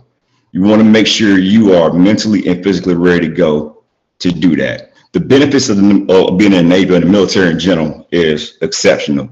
We have the best medical care or benefits in like the world. You're not going to be able to get better medical benefits than what you have inside the military. As well as, speaking of college, you have the post 9/11 GI Bill. The post 9/11 GI Bill is something that you're going to put into your first year for 12 months, $100 a month for 12 months. But that's going to allow you to pay for your college if you decide to only do 4 years. If you do 4 years, you get out, boom, your college is paid for you because you already put into it. That's going to alleviate any other information, any other thing that you're missing out on. The post 9/11 is going to give you BAH, which is if you go to like a brick and mortar school, like Augusta University or UAB, that's going to give you money to live on every month for like whatever it is. BH for that area for E5, as well as it's going to pay for all your books, any other stipend that you may have as far as post 9/11. That's important. Or if you say, hey, like I want to continue to go further, that's fine. That post 9/11 is there. If you decide to have a family and you continue to go, guess what? You can pass that post 9/11 off to your dependents as well. That's the beauty of it. So the post 9/11 GI Bill is just not just for you, it's also for your family members. You can sign over. If you give them a year, it's there. That year is theirs. That's a year paid for. That's a plus of being inside the military, not just the Navy alone. The Navy is going to allow you to see the world and experience cultures that you're not going to be able to experience here. It's going to open your eyes to a lot of different things that you won't be able to experience just being inside the continental United States. I've been to several countries. I've been a part of various cultures and seeing different things. It opens your eyes to what the world is outside. As well as once you choose that job, do your research. See what job is going to translate to something that you really and truly want to do outside of the military. Me and myself, I was a junior in college and was jacking up. So I decided to get myself together and go into the military. The military is going to shape you and give you the discipline that you need to be a better person for the community, bar none. I'm in Fort Gordon, Georgia. I work for NSA. Something that a lot of people don't know about of the minority set. NSA has a scholarship called the Stoke Scholarship that's designed is for minorities. If you want to do computer science, computer engineering, electrical, any type of engineering field, and maintain a 3.0 GPA, guess what? And you're a senior, the NSA is going to pay for you to go to college full time. The only thing you got to do is make sure during your summer, you work for them.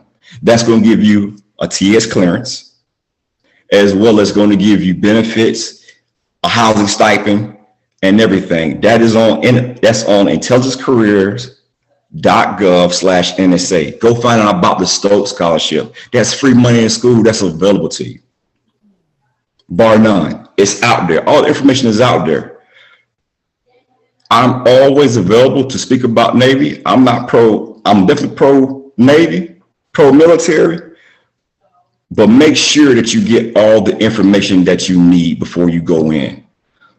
The Navy can be very beneficial because even when you complete boot camp, that's college credits. Your A school, that's college credits.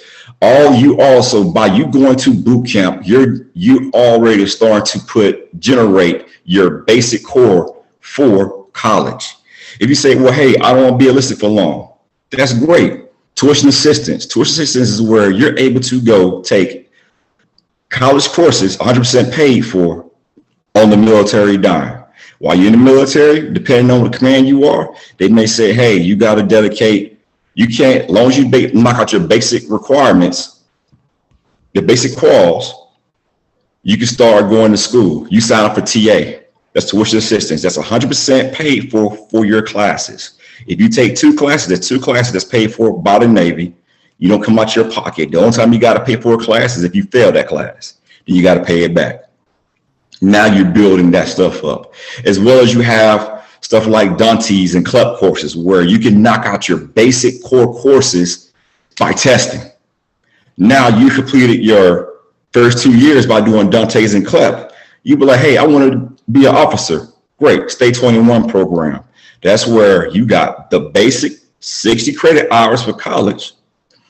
Now you can convert that and go in and complete your junior and your senior year at any public college that's designated by the Navy and finish that and be a naval officer. So the programs are definitely available to you. Or if you say, hey, I'm going in to be like my senior year, look at the Naval Academy. The Naval Academy is another option that's available to you. Or that's on USNA. Like I can say, like Stamford resources, but there's a lot of different things you got to do for the Naval Academy, as well as they're really highly recruiting for STEM personnel as well. People that works in STEM, there's science, technology, engineering, and mathematics. So the computer fields, that we're looking heavily at that as far as like the U.S. Naval Academy. And then one more thing that's very, very important hey, when you look at it, I just lost my train of thought. There's a lot of different programs for like the Navy. It's a lot of it. But make sure you do your research before you do anything. Do your research. Do not get sold something and that you're unsure of. Because recruiters are looking for numbers. Don't be a number. Do not be a number. Have your research down, know exactly what you're getting into, and be prepared. Because it can be your career can be very, very rewarding, but it also can be a hindrance if you're doing something that you truly don't want to do. I'm always available. You can reach out to Lady Pam, Brother Mason. If you got any questions, I'm always available and always will to give guidance on the Navy or even the intelligence career field, because that's what I've been doing my whole entire career. Yeah, no, this is good, Maurice. Listen, is there, because I was, just kind of thinking about who all may be watching, is there an age requirement? So can I be 30? Yes, you can be 30. You can be 30 and yes, you can be 30. You can be 30. Like, I believe the age requirement for us is up to 34. They may have changed it, but still, the age requirement is definitely there. There's an age requirement even for the different officer fields. So if whatever you want to do, let the Pam know. I can give them the research. I can give them the information. I'm always readily available, but there is an age requirement. Okay. But definitely, so start looking at all the things that's available to you. Man, this is good. I think I should have went in the Navy when I was to be I mean, all those benefits you talked about. Oh yeah, listen, if someone's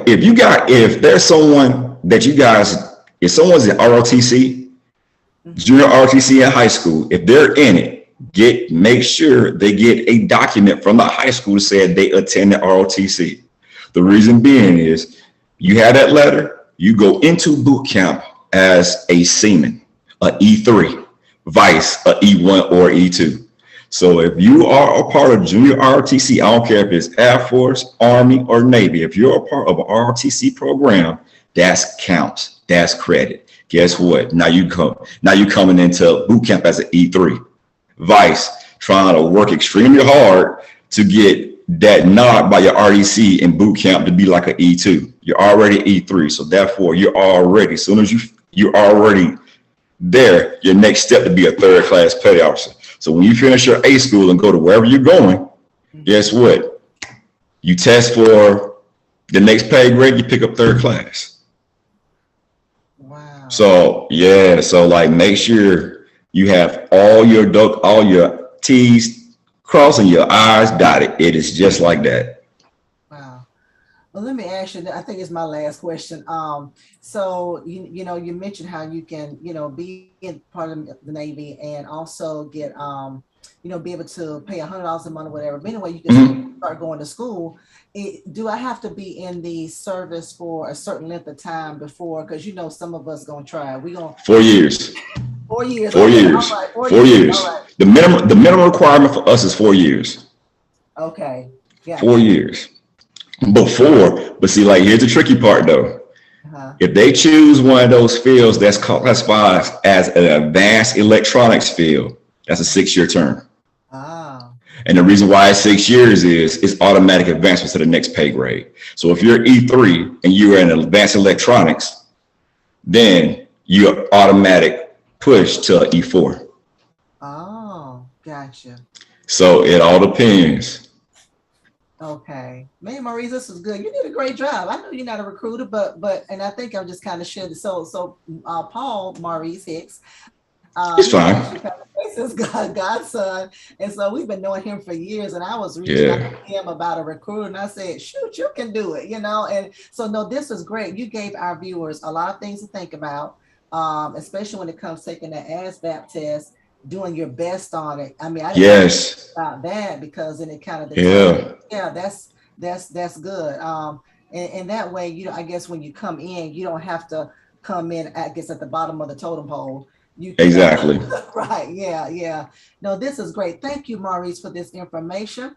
Of course, now as people if they contact me, I can forward their information. Yes. Okay, good. So you can give them some one-on-one. Absolutely. Yeah. Absolutely. You need that because you're right. Recruiters, I can't tell you, I'm not even trying to get into the Army. For some reason, I keep getting text messages from people in the Army, so, but yeah, so they're trying to recruit, like you said, by any means necessary. So thank you for being so open and honest. We appreciate it. Have a great rest of your Saturday.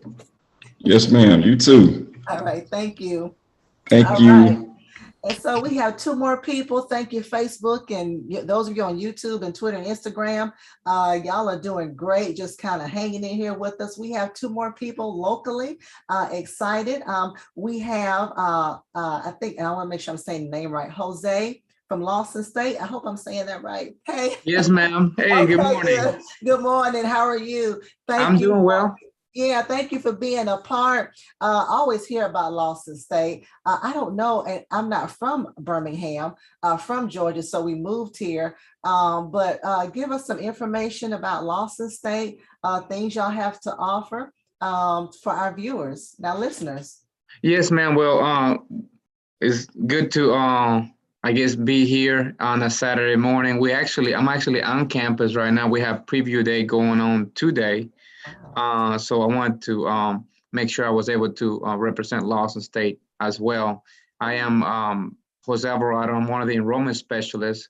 Miss Katrina Harrell was originally scheduled to conduct this this part of this fair, but she's also doing another event. So here on campus, we wear multiple hats. So Lawson State is a community college, and we are located in the Birmingham metropolitan area. We have two campuses, one in Birmingham, right there off Lakeshore Drive. And we also have a campus in Bessemer, which I am doing a preview day today here in Bessemer, right in front of UAB Medical West on the Bessemer Superhighway. Now, although we have two campuses, it's just one school. The Birmingham campus is our main campus. And because we offer there, our housing is located at our Birmingham campus, as well as the bookstore, cafeteria, gymnasium, baseball field. Athletic division is over there at the Birmingham campus. Here at the Bessemer campus, we have a site here in Bessemer. Bessemer used to be a technical school back in 2005, and we merged with them as a friendly merger, not a hostile takeover. It was a friendly merger, and it just became our Bessemer campus. So I have some stuff to share about our great institution, and I want to make sure that I'm able to. Let me see here. Yes, I'm sorry. Let me make you a co-host right now. Yes, ma'am. So I just hit the button, see if you can share now. Okay, I believe I should be able to. All right. So are you able to see my screen? Yes, I see it. Beautiful. Okay. Yes, ma'am. Awesome. So Lawson State has moved over to the 21st century. So we are no longer doing the paper application route. The admissions process is actually conducted online. The entire admissions process can be completed online. So this is the general poster flyer that we give students who wants to request information about Lawson State and who want to apply to Lawson State. Lawson State is a community college. So the admissions process can be summed up in 3 steps, basic steps. I always say as easy as 1, 2, 3. First, you apply online, which is free to apply. You don't have to worry about a cost to apply. It's a very simple process to apply. You complete the application within 5 minutes. 24 hours after you complete the application, we are going to email you a email with your student number. And that student number is going to have your email address and your student number, and also your next steps for admissions. On the actual application, you are able to submit our second step, which is a state issue ID or driver license. The state issue ID or driver license can be downloaded to your actual application online, or you can just email it to us to admissions@lawsonstate.edu. So you have those 2 options. Download it to your admissions application, or email it to admissions@lawsonstate.edu. That's the second step. The third step is for you to provide us with your official records upon graduation. So whatever high school you graduate from, all you have to do is have the high school counselor or the registrar for your high school, email us your official transcript.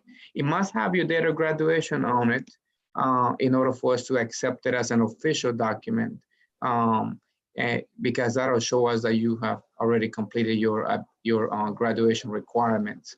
Now, one good thing about Lawson State is that we do not have an ACT requirement or GPA requirement to be admitted. So Lawson State is basically an open door policy as far as admissions to the college. Again, as easy as 1, 2, 3. Apply online, have an ID, and send us your transcript. You know, so we want to make sure that we're an option for you. You will always have an option with us as long as you graduate from school. And even after that, if you decide to earn a GED or, you know, or a high school equivalent through some of the other partnerships that we have with the Birmingham City School System, then you are able to be admitted to Lawson State. Now, with that being said, I want to move over to a very important part of the college, which is the scholarship version of it. A lot of parents like to hear about this. Some students do, but a lot of parents like to hear about the scholarship options that we have for Lawson State. So merit-based scholarships start off at a 3.0 GPA. So I always tell the students, the higher the GPA is, the more money we're going to be able to offer you as far as, you know, the scholarship options. So the academic merit-based start off at a 3.0 GPA. So 3.0 to 3.49 will cover half of your tuition and fees, 50% off. 3.5 to 3.749 will offer 75% of your tuition and fees. So you only have to worry about 25% of your tuition and fees. And then 3.75 to a 4.0, that's gonna give you opportunity to not have to worry about tuition and fees. So we'll cover 100% of your tuition and fees here at Lawson State. Those merit-based scholarships are just that, merit-based. You don't have to do anything for them. All you have to do is keep your GPA at that standard to be able to take advantage of those scholarships. You do have to be a full-time student, so 12 credit hours is the minimum you have to take to be able to qualify for those scholarships. And the application for the scholarship can be completed online. And I'm going to take you to that link briefly. We do have also a Cougar Capstone Scholarship. The Cougar Capstone Scholarship covers the books, tuition, and fees. No online fees are included. With this scholarship, you must be an ambassador for the school as well. But this is a great scholarship the students can take advantage of. The students who qualify to be to have the Cougar Stone Scholarship are the salutatorian and valedictorian of their class, or the ones that are ranked number 1 and number 2 of their graduating class. So keep that in mind. In addition to that, I know that, you know, we have a lot of church organizations, and we partner with some of them, and we have the Ipop Scholarship, the Interfaith Partnership Outreach Program Scholarship. And that one started off with a 2.75 GPA. For one term. We would like for them to have a 3.0 GPA to apply for the scholarship. And that one covers anywhere between 50% to 100% of tuition and fees based on their federal Pell Grant eligibility. Now, I do want to mention this, and I hope I'm not too wordy, that's the word, yeah. You do have to apply for financial aid for all of our scholarships. So the financial aid application, it is part of the requirement to apply along with the GPA requirement. All right, just want to make sure you cover that. In addition to that, we do have some great scholarships for students who want to major in some of the career technical fields. A 2.25 GPA is the minimum requirement, which that is a very obtainable GPA to receive a scholarship. And this is for some of the career technical programs that we offer. Some of the examples is the welding program, the Automotive School of Excellence, which we have the largest automotive school of excellence in the Southeast. We cover Toyota, GM, Ford, General Mechanics, diesel mechanics, Mercedes, auto body, and so on. So we have the largest school of automotive excellence in the Southeast. So we are able to train students who want to come to Lawson State to be able to go to the workforce, but not go just to the workforce, but be ready and be able to, you know, like basically tell the employees, you know, what they want when they come into the to those particular fields. And with the way that the workforce is right now, believe me, the employers are more than willing to work with you as far as, you know, getting you there so you can work on their vehicles. All right. So in addition to those scholarships, again, we have the Ambassador Scholarship. That's a 3.0 GPA or higher. The ambassadors will represent Lawson State in official functions. Also, we have a music scholarship, performing arts scholarship, jazz band scholarship, dance, cheerleading. So if you have any dancers out there, any cheerleaders, we'd love to have you. We are looking for you. Okay, so let me move on to the next one.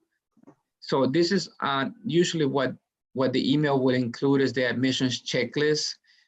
It tells you how to complete what to do as far as completing the application for admissions, financial aid, testing. As I mentioned earlier, we do not have an ACT requirement or GPA requirement to be admitted. However, we do look at your ACT, your GPA from high school, and your grades in high school to be able to place you into an English and a math class. That's what we don't want to do is, you know, set you up for failure. We want to make sure that we place you where you need to be based on where you're coming from.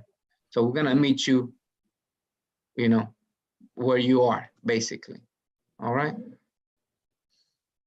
Let me see here. I wanted to share something else with y'all. We do have a great dual enrollment program here at the school.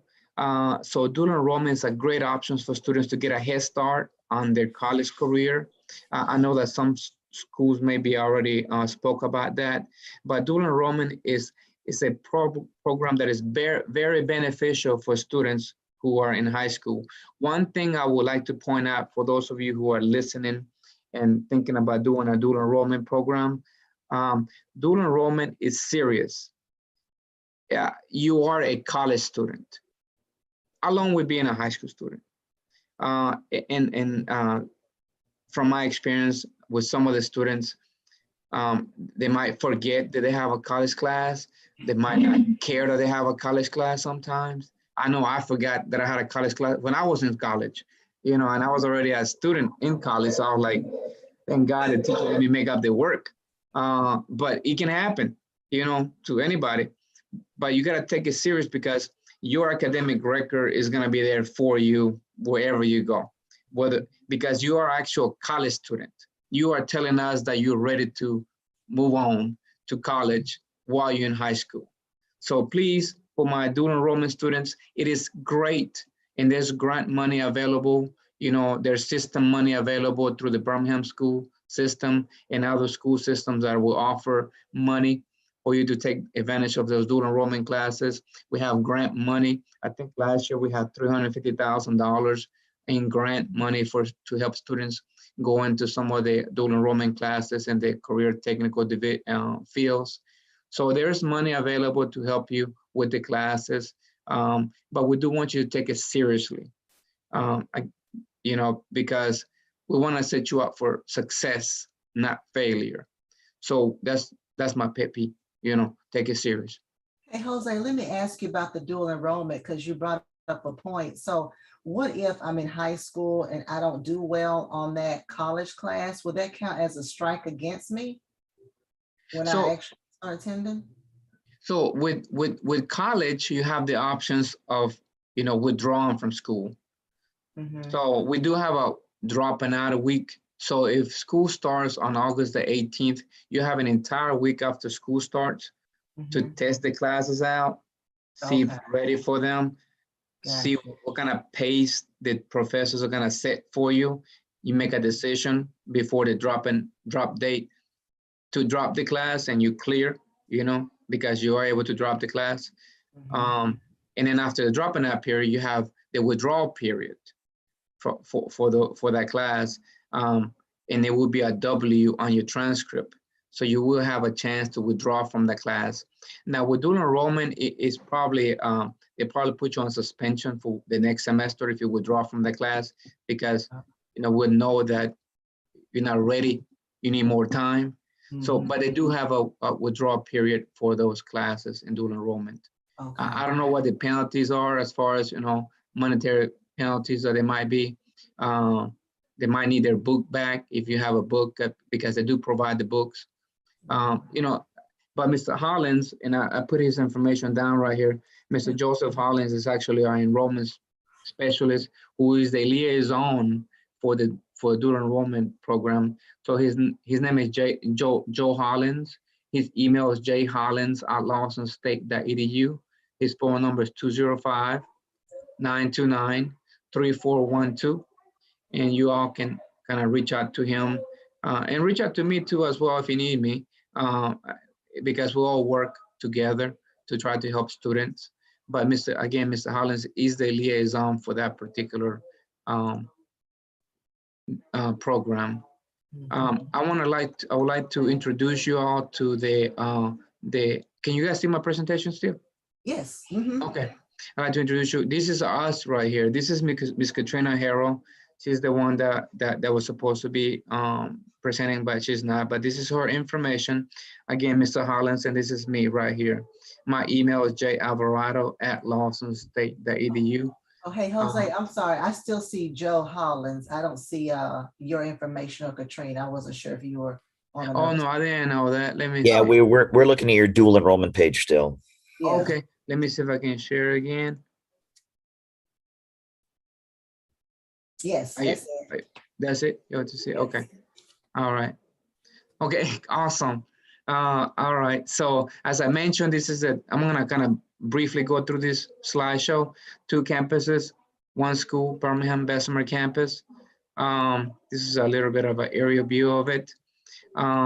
We have admission services, and most of these services are done online now, just FYI.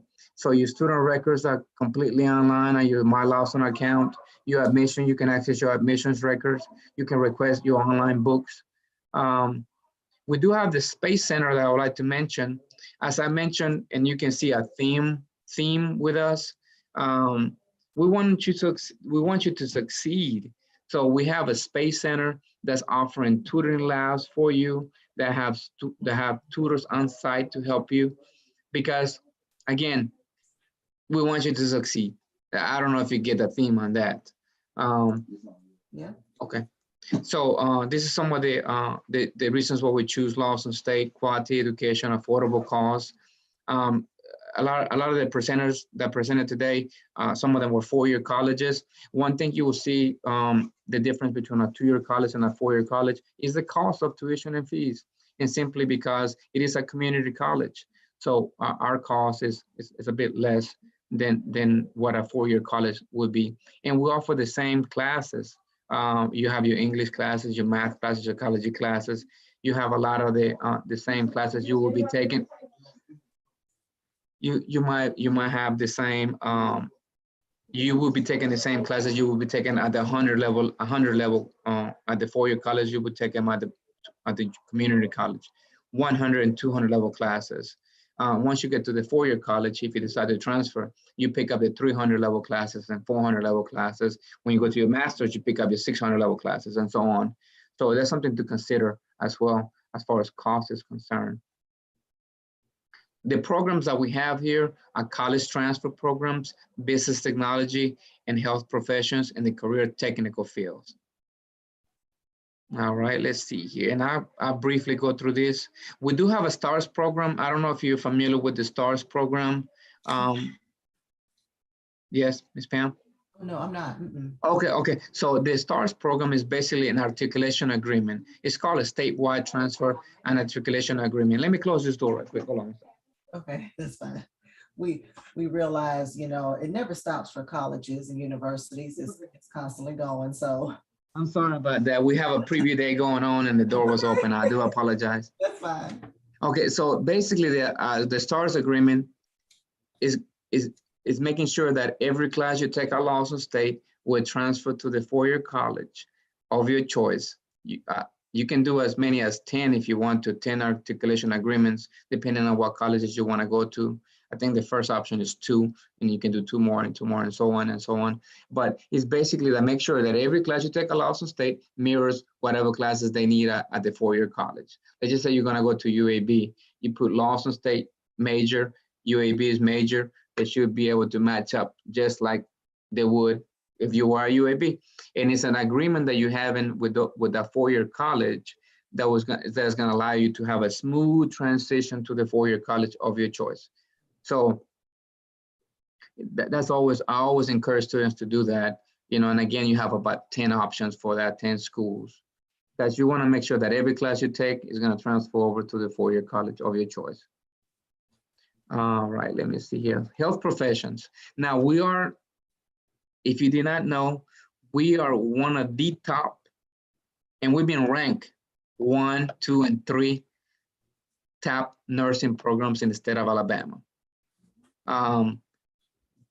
Simply because of our passing rate for the state board exam.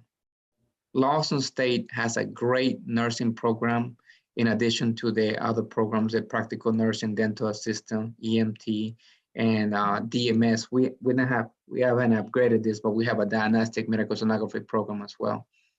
So our nurses are well equipped to be anywhere in the country and in the world once they complete our program. Now it is a very hard program to complete, but you know, you do want to make sure, we do want to make sure that every nurse that come out of our program is well prepared to take the NCLEX and be able to pass it and be able to practice nursing. Because the last thing you want to do is just go to school and get a degree in nursing and not be able to practice nursing. It's like going to law school and not be able to pass the bar. So our goal and our focus, you know, as hard as it may sound, is to make sure that you pass the NCLEX.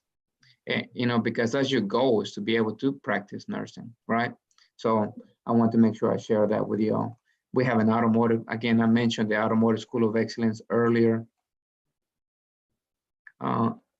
These are some of the programs that we have. Again, as I mentioned, auto body, auto mechanics, diesel mechanics, Toyota, and so on.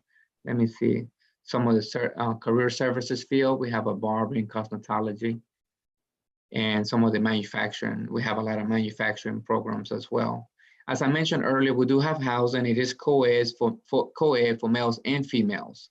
So we have 3 different sites. We have the White House, which is the house that's white. We have Residence Hall 1 and Residence Hall 2.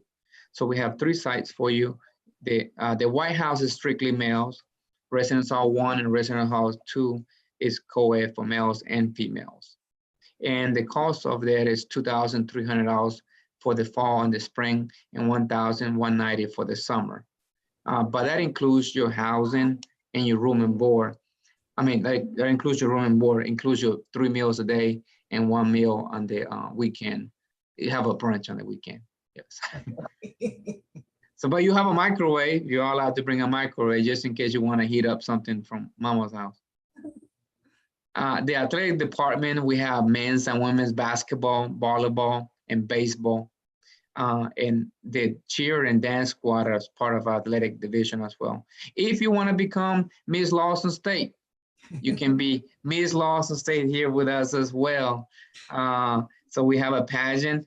To be honest with you, we haven't had a pageant in 2 years because of COVID, but the pageants are so good because it gives the participants a chance to, you know, have fun, you know, and it's a very prestigious, you know, thing to be able to be Miss Lawson State. We had never had a Mr. Lawson State, but you know, it's worth a try, I would say. All right, so this is some of the admissions application requirements. As I mentioned, I already mentioned them. Step 1, 2, 3, apply online, ID, and transcript. No ACT requirement, no GPA requirement. All right, so let me see here, financial aid. And this is the last thing, and I'm gonna transition from this page to the scholarship portion of it. With financial aid, we wanna make sure that every student applies for financial aid. because it is money that is available for students to go to school for free. The Pell Grant, you don't have to pay back as long as you go to class. You kind of need to go to class. That's the only catch that they have, is that you go to class. They figure if you go to class, you might pass the class. So, go to class. With the Pell Grant, you're able to apply for the for 1 year. Whatever you qualify for can be added to your account. And as I mentioned earlier, with a community college, the cost of tuition and fees is about $1,900 for a full-time student. If you qualify for your Pell Grant, you have about $3,200 that's available for you for the year, for the semester. So you're able to use a $3,200 to pay that bill of $1,900, and you still have a surplus left, as far as, buying books. You can use that money to buy books or for housing. Now, one thing I want to mention with that is that we have the CARES Act. And I don't know if you have heard of the CARES Act, Ms. Pam. Yes, ma'am. That CARES Act is for students who are in college. And that's money that's funded through the federal government as well, through the Biden administration, for students, to the current president's office, for the students to be able to have additional money besides the Pell Grant. And for that money, you don't have to do anything. All you have to do is be a student. Everybody qualifies for it. It ranges from $500 to $1,000 to $1,500 to $2,000 to $2,500 a semester, in addition to whatever financial aid you have, whatever scholarships you have. So that's just money that the government, the federal government right now, the Biden administration, is giving y'all, the students, to be able to have, during this time, during this time that we going through with the pandemic. I don't know how long that money will last, but it's there. Right now it's there. I can tell you that. All right. So this is, ma'am. No, I would say my daughter got some CARES Act money, so we know about CARES Act. Yes, man. I have one student who called me and he said, "Hey, Jose, Austin State sent me a $2,000 check. Do you know if they made a mistake?" I said, "I don't know. Let me check your account." Right. It wasn't a mistake. It was a CARES Act money money that was sent to her. Her mama said, "Don't spend that money." So you know for sure. Right? Until you know for sure. So this is a code right here, 001059. If you want to apply for financial aid, and you have other options that we have. We have other additional money like the FSEOG money, the federal grant money, work study. And from here, I want to make sure I transition to our scholarships, because I want to show you guys how easy it is to apply for the scholarship. Stop sharing. I'm going to share my scholarship page right here. I don't know how to do that. I don't know what happened, but well, I'm gonna say something. We have Miss Arrow right here. How do you share the website? You already had it. Yeah. There you go. Oh, you already shared it. This is the crew right here, y'all. This is the enrollment services crew. Hi. All right, y'all. Thank y'all for joining us. Hey, Welcome. I'm gonna talk a little bit. What I really like is that kids can go to school for less money, and a lot of colleges, universities may have those stipulations of GPAs, and smart kids just need I just need a break. I need a chance to kind of prove myself, get my stuff together. And I like how the community college, how Austin State is able to provide that. Go to school for less money. If I need to attend for 2 years, I can easily transition into a university college. So that's awesome. Yes, ma'am, it is. Again, we just want to be an option for the students, to be honest with you. We want to make sure that we are an option that they can take. Are you able to see my screen right here? Yes, scholarship screen, yes. Yes, ma'am. So basically, all you have to do is go to lawsonstate.edu to apply for the scholarships, go under financial aid, types of scholarships, and scholarships right here. And you can just, it tells you the steps for it, but this is, you click on this little link that says LSCC scholarships. Mhm. And it's gonna take it to the page. Now you can download your essay. You can apply for all the scholarships if you want. You know, I would. And it asks you for your information. They're just basic information. There's an essay that's involved with it. It's 250 to 500 word essay. You can download it there. You can download your letters of recommendation there as well. And it's a two-step process now for this. So once you complete this part of it and download all the documents, then you can just send it to your counselor, and your counselor, you know, is going to have an option to put the counselor's information on there so they can sign it electronically. So you don't even have to see your counselor. They can just get it in an email format and they'll sign it, and it'll bounce back to the financial aid office. But if you don't have the essay ready or the letters of recommendation ready, you can still do the application. You just have to email the paperwork to scholarships@lawsonstate.edu. And that's it for that. we wanna encourage everybody. Did I stop sharing already? Yes. Okay, we want to encourage everybody to apply. I'm sorry for taking so long. It's a lot of information to cover. But I want to welcome everybody who want to come and visit Lawson State. We do have campus tours. Now, we don't do tours like UAB does. They do it a lot. We only have tours on Thursdays at 10 o'clock in the morning. And all you have to do is go to our website and click on Discover Lawson State. And it'll take you to the tour page. Let me go and do that right now. Okay. Well, maybe not. Well, let me see. I'll do that.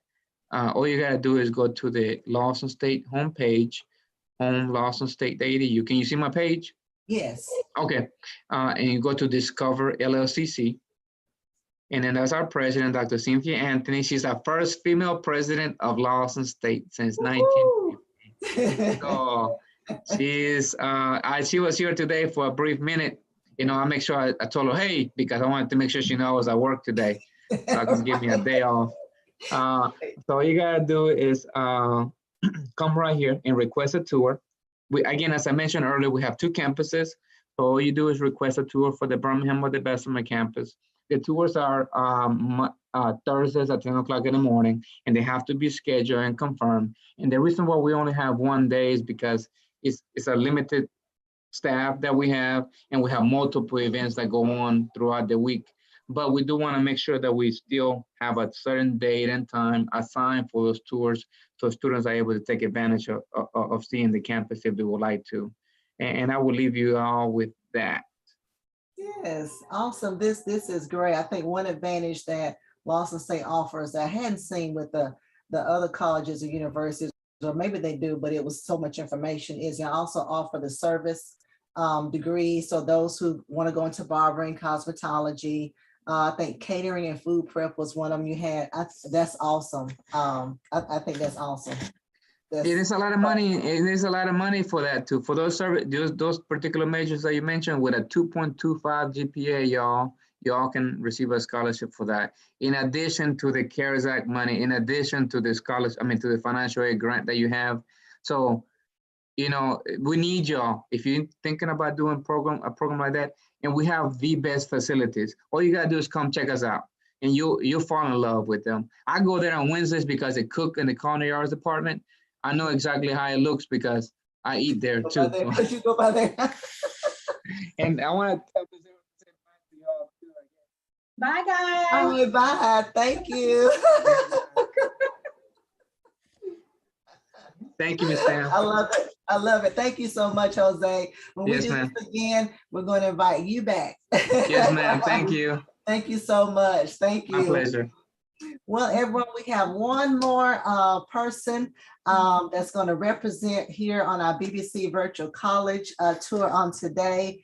And he is Jake, not from State Farm, but he is Jake from Jeff State. And so he's going to be our last presenter for today. It was so hard to schedule everybody at the right time, but I'm glad everybody could hang in there and just kind of take a back seat while everybody else was presenting. So a good shout out and thank you to all of our presenters today. But I have to you now, Jake from Jeff State, and he's going to tell us about Jefferson State College. Hello, how are you? I am doing well. Thank you so much. I've got my presentation all going, so let's hit this. So first off, so glad to be here this morning. I apologize for my voice. I am sick this morning, but that's the advantage of virtual fairs like this is we can come and participate even when we are sick and can't go out. So grateful for the opportunity. So I have a little presentation here, just some basic information about why students should select Jeff State. So Jeff State has been serving people in the Birmingham community for over 50 years. We started in 1965, so we're at 57 years now. We have 4 different locations throughout the Birmingham metro area. 2 of them are technically in the city of Birmingham, but one in North Birmingham near Centerpoint Pinson, one down in Shelby County off Valleydale Road, and then ones in both Pell City and Clanton.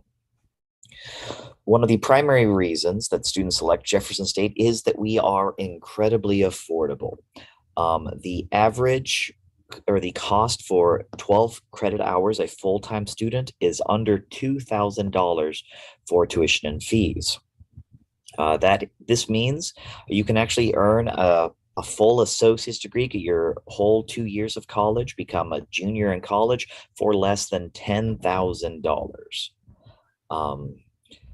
If you look at the tuition and fees of most of the institutions that have presented today, Jeff State and Lawson State have the same tuition, and we are less to get an entire degree than most of the other schools are for a year. When you also consider that as community colleges, we do not require students to live on campus, we do not require them to have a meal plan. It is, on average, in the state of Alabama, cheaper to earn your degree from a community college like Jeff State or Lawson State than to attend a single semester at a university. Like with Lawson, our acceptance process is very simple. The only thing you have to do to apply or to be accepted is apply. We are an open enrollment institution. We do not consider grades. We do not consider test scores for acceptance. And we're not just talking about going test optional for the pandemic like many other institutions are. No, we've been test optional from our entire existence. Every student who applies and can show evidence of graduating high school or completing a GED is accepted in the Alabama Community College system. We don't even need your transcript until after you've graduated because we don't use your transcripts for acceptance purposes. If you have previously attended college, we will need your transcripts from those prior colleges just to ensure that that transition process goes smoothly. So all we use grades and ACT scores for at Jeff State is for placement into English and math classes and for scholarships. We also wanted to give this brief little comparison of our enrollment and our size compared to our partner schools here in the Birmingham area. Jefferson State is the largest community college in Alabama. We are the 5th largest undergraduate institution in the state. And you can see here how we stack up in comparison to the other institutions in our area in terms of undergraduate students. Now, despite our size, almost 3/5 of our students are first generation. What that means is that we have more students who are the first ones in their family or to go to college than most other institutions. Because of our size and our location right here in the heart of Alabama, we are the #1 school in transfers to UAB, of course, but also to Auburn, Montevallo, Stamford, and Birmingham Southern, and the #1 school for students who start at a community college and go on to a university in Alabama. But despite our size, despite the breadth of our programs, we have an average class size of just 21 students.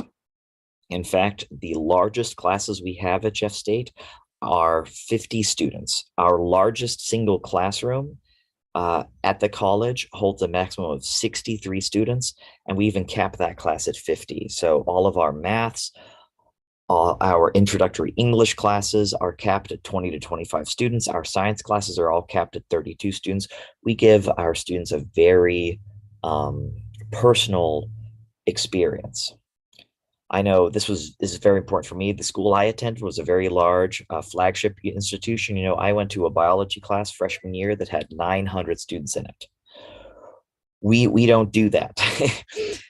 Our biology classes are 32 students at the most. So we do try to make sure we give a personal attention. I'll go into a little bit more detail in a bit about what this means for our students.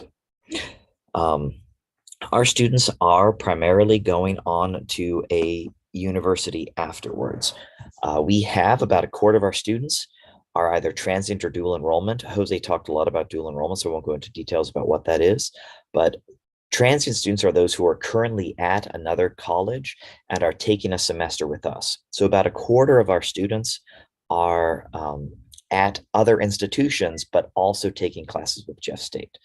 Then another big chunk are those in our transfer programs, the ones designed to take you on to a university. And then our next biggest chunk is our allied health program. And then we have our other programs here. So our allied health programs are our largest single school, basically. Nursing is our largest single program. We actually graduate more RNs than any other institution in the state of Alabama.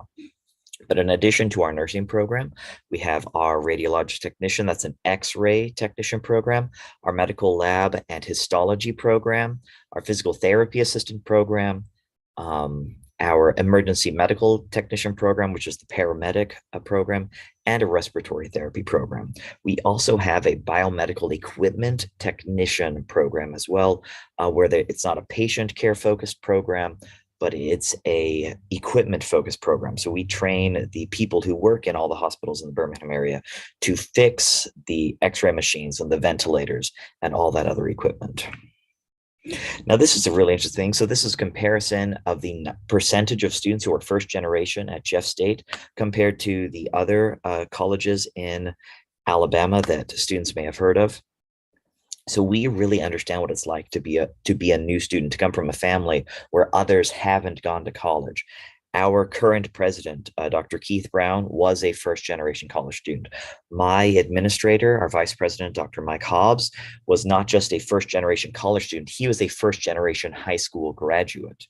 Both of them were alumni, attended Jeff State straight out of high school, and then went on to do great things in their careers, and then came back to Jeff State. Our prior president, Dr. Judy Merritt, the first female president of a college in Alabama, who was also president for 35 years, the longest tenure of a female college president in Alabama, was a first generation and went on to actually started working at Jeff State when we opened in 1965 and worked her way up.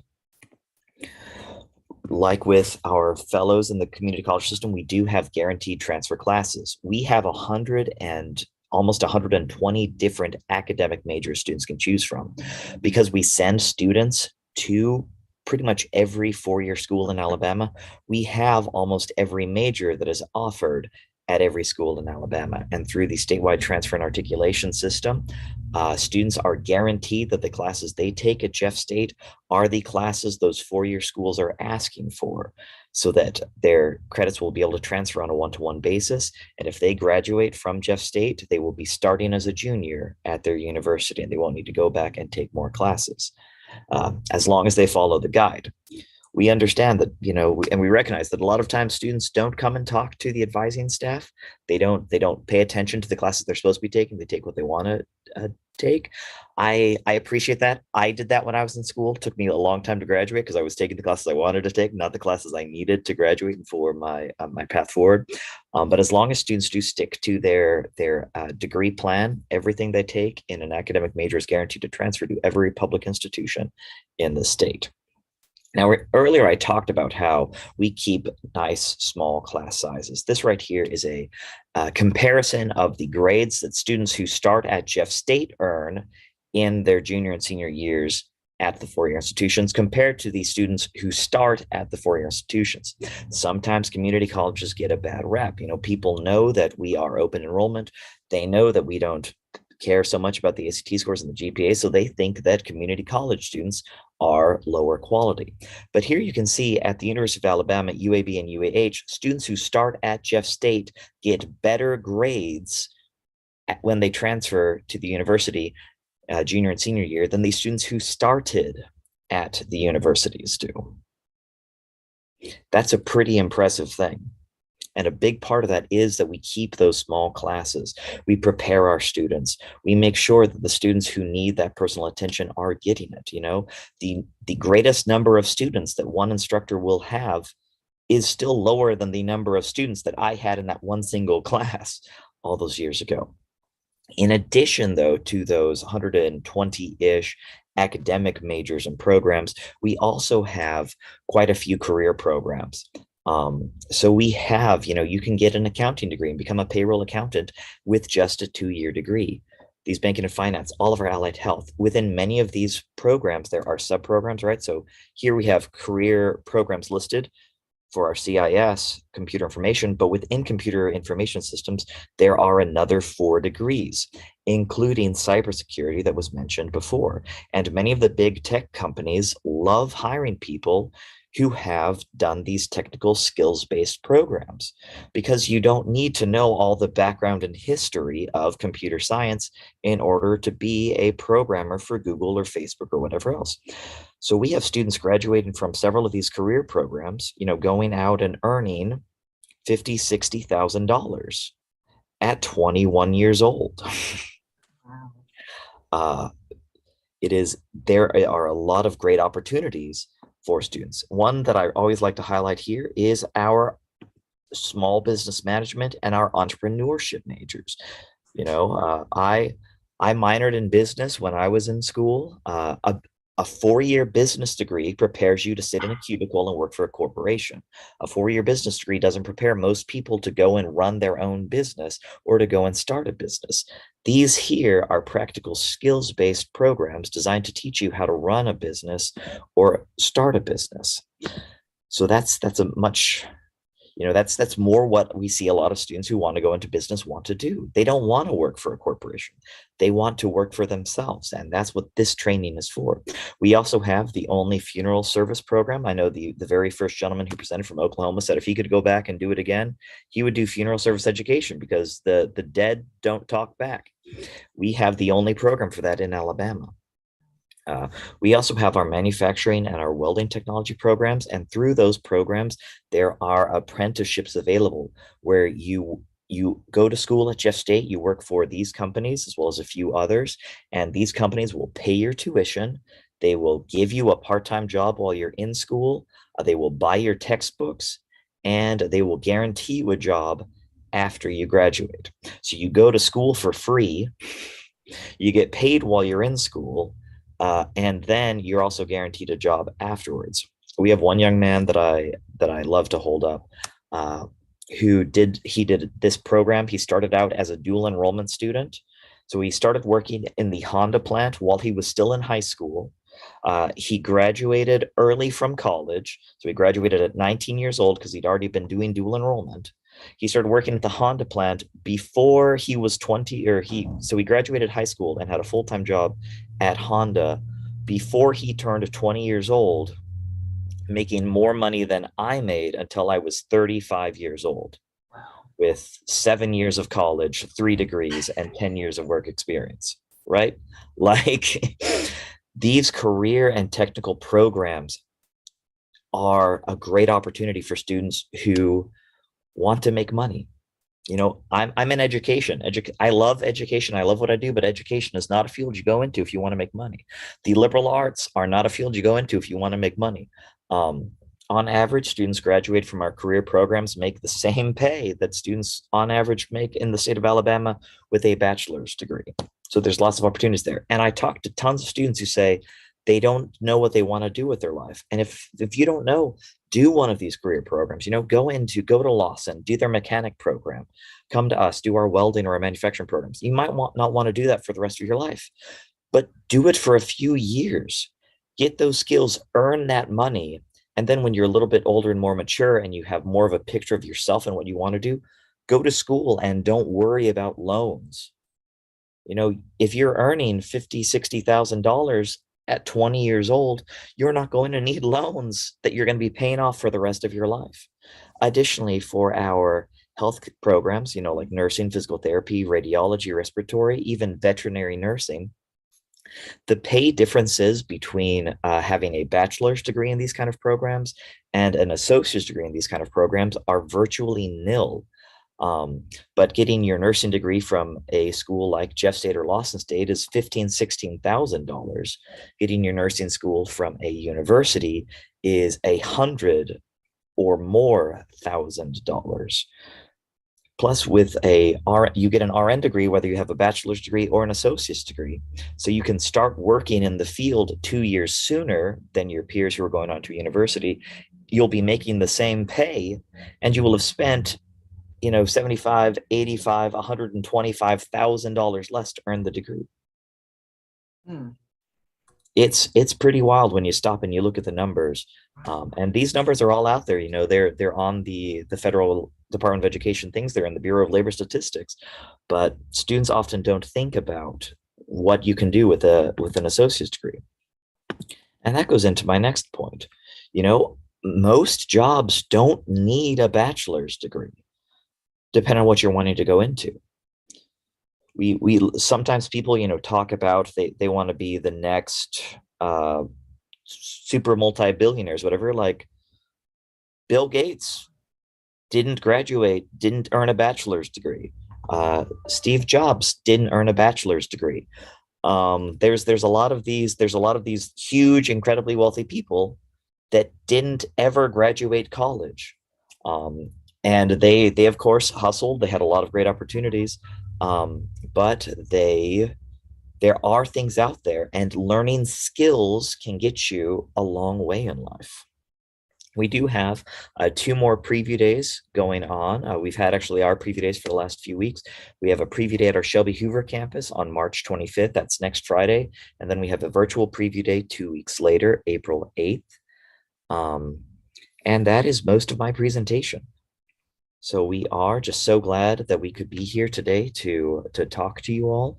We're grateful for the opportunity to present, and we look forward to helping some of your students, some of the people in your congregation to go on and find their place at Jefferson State. This was awesome, Jake, and so thankful that you can do it while you were not feeling your best and under the weather. Thank you for presenting. And you brought a good point about and I love how Jeff State, and we live down the street from the one that's in Hoover, I guess Shelby, and beautiful campus. But y'all offer a lot of practice-based, skilled type degrees. And you're right, we have 4 children, and you learn from the beginning. The first 2, the second 2, we're just like, what, that dual enrollment sounds good. Y'all are right there by Jeff State. It sounds like a great opportunity. If you decide you eventually, want to, if they want to get a 4-year degree, want to transfer to university, you can.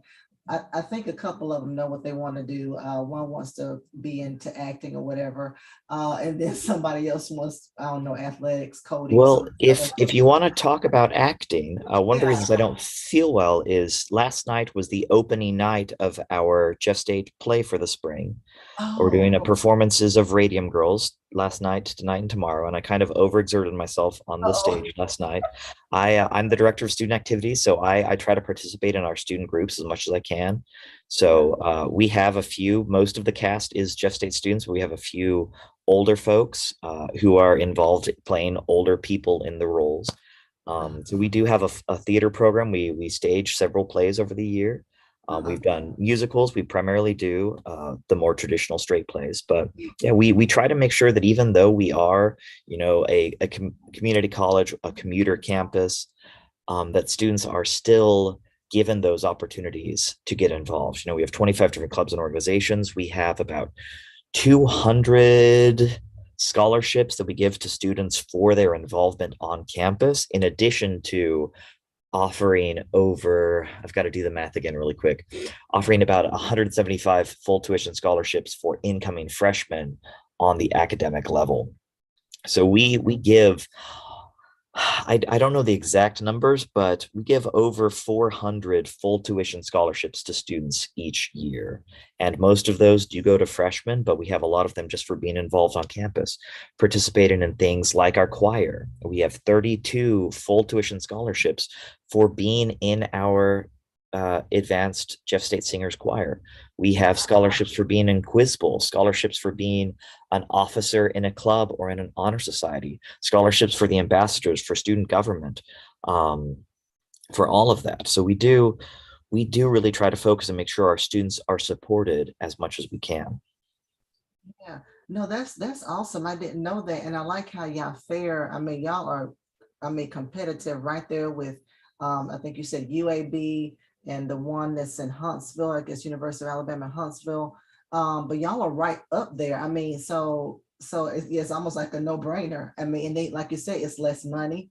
And if you can go to school for 2 years and earn the same amount of money or more money as someone with 4-year degree, then depending on what your degree is, then yeah, that's awesome. Yeah, and I hate talking about money, you know, because especially when it's at a religious presentation like this, because the love of money is the root of all evil. We know what the good book says, but at the same time, it is a really important thing. Yeah, it is. Yeah, it is. Oh no, we talk about money all the time. No, because it takes money to do these things. It takes money to go to school, you know, unless you're, getting grants and scholarships. I mean, there is a cost affiliated with going to school. So no, this was awesome. Thank you so much, Jake. I know, you were the very last, but I mean, you really gave us some great information, some great things to think about. We're going to reshare this broadcast later on this evening to make sure everybody watches it. And just how can people, I guess, get admitted to, I know you probably said the online admission, but can someone talk to a counselor or someone there? Is there somebody directly they can talk to? Yeah, so they can talk directly to me. I'll pull up our website and show them real quick how simple the process is. So this is our Jeff State homepage, jeffersonstate.edu. If you want to apply, just click on apply at the top, and the apply button here. And we have just the basic steps. Right here on the side, we have a video that we made with some of our students of how to apply to the college. This was actually our SGA president a few years ago. Our SGA president, one of our ambassador vice presidents, put this video together. So it was made by the students too, to really make it applicable to the students.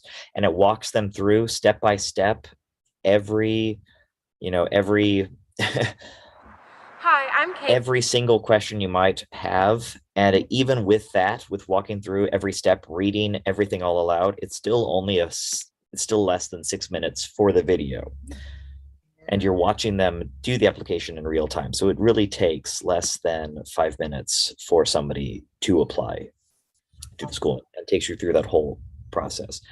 My office, I am jcall, JCALL at jeffersonstate.edu. But our email address for the recruiting office in general, to just reach any of us, we try to be really nice and easy to find. We are recruiting at jeffersonstate.edu. And just sending us an email, doing the application. Once you apply, you're added to my list. I actually sent out emails yesterday night to 1,540 incoming freshmen to remind them that our scholarship deadline for the full tuition scholarships is in 2 weeks from now, and also remind them about those preview days. But we actually get, because of our location, our spots, because we recognize not a lot of students look at a community college as their first choice. We understand that students might not be considering us at first. They're looking at the universities. We actually get most of our applications of freshmen from May, June, July, and August. We about double the number of our freshman applicants because they don't normally realize until it comes time for graduation just how expensive a university is. And they weren't considering us until about now in the years. They've applied for scholarships. They might not get the scholarships they wanted at the 4-year. So we do keep our application open. You can apply the day before school starts and start classes the next day. We don't recommend that. Right. You are less likely to be successful in a situation like that. But I do know students who do that. We would not want you to take a full load of classes, but we can help you get 1 or 2 classes in and get you started even that same day. So we are there to help our students, and we understand that the navigation process is difficult. In fact, this last few years, we come to new student orientation. We held 40 different new student orientation sessions for just our fall semester. And we capped all of them. We didn't let more than 75 students into a single new student orientation, so we could really ensure that they had a close personal touch. I know the school I went to, I worked in new student orientation, and we had 8,000 students at orientation for 3 days. Right before school started. We do our orientation right when registration opens, so that students are knowing exactly the classes they need. They know who their advisor is. They know who their faculty are. So they have all those direct points of contact. Well, awesome, Jake. Thank you so much for a very detailed presentation. Thank you so much. Pray you feel better and get the rest you need. Thank you for just your availability. We will definitely keep you in contact, keep you in mind for next time we decide to have this. May have it a little bit sooner, so to give our students more time, more things to think about. And hopefully someone will watch this and actually come and take a look and also apply. So, but yeah, sometimes those late people who are trying to make decisions, sometimes, hate to say it because we have 3 boys and a girl. Sometimes sometimes you have certain children who just don't have a clue until like, oh yeah, I need to do something like tomorrow. So prayerfully, they won't wait till the last minute. But thank you so much for doing this. But we're going to go ahead and end. You can log off. Don't see any questions right now in the comment section. So thank you so much, and I pray you get well and feel better. Thank you. God bless you all as well. Yes, sir. Thank you. All Thank you, everyone, for joining us today for our very first virtual college tour. Prayerfully, the admission counselors were able to say something. The recruiting officers were able to say something to be able to get you to think about some stuff. Think about, what are you interested in? What is your number one takeaway that you're trying to get from your institution? Do you know what you want to do? If you don't know what you want to do, it's okay. You can actually go to one of these institutions and kind of figure it out. Also, just how important it is to fill out the FAFSA like yesterday. Go ahead and get that FAFSA fill out. Make sure you're applying for scholarships. Make sure you're knowing those deadlines. And even though this was a virtual tour, please, by all means, go and visit the campus. Go and visit, get a feel for it, walk around the campus. Make sure you're actually, talking to people on the campus, looking at classrooms. Do your due diligence in all of that. We pray that this was very helpful to you guys. Make sure you spread the word and share it with someone who may be interested in one of these institutions. Great information from our community college reps, Lawson State. I'm gonna go back over. We had on today, we had Lawson State, we had Jefferson State, we had someone representing from the Navy. We had University of Central Oklahoma. If you want to travel a little bit, we have a representative from Stanford, University of Alabama in Birmingham. We had Augusta College. We had Southwestern College. So we had just a great plethora, 7 people who really came and just talked about their institution. So thank you so much for that. Very excited that a lot of these institutions are waiving the ACT and the SAT. So they're making it easy for you to get some type of training, to get some type of education beyond high school. So there's no excuse. If things are a lot easier than it was when I was back in the grandfather years of going to school. You can do it online. So much stuff is online, whereas for us, it was paper. So it's very good. No excuse as to why you cannot further yourself. Some of them not requiring a GPA. Listen, you have heart, you got all heart, and you have their advisors that can plug you into the right field that you need to be in so that you're not wasting time and wasting money. So great time. Thank you to all of our presenters. We look forward to seeing y'all tomorrow, of course, worship service virtual at 11 o'clock a.m. Central Standard Time. We love y'all. Have a great and awesome rest of your Saturday. Please be safe. Get the rest you need. Make sure you're taking that Sabbath, y'all. Get some rest, get some downtime, and we'll see y'all till next time. Thank y'all.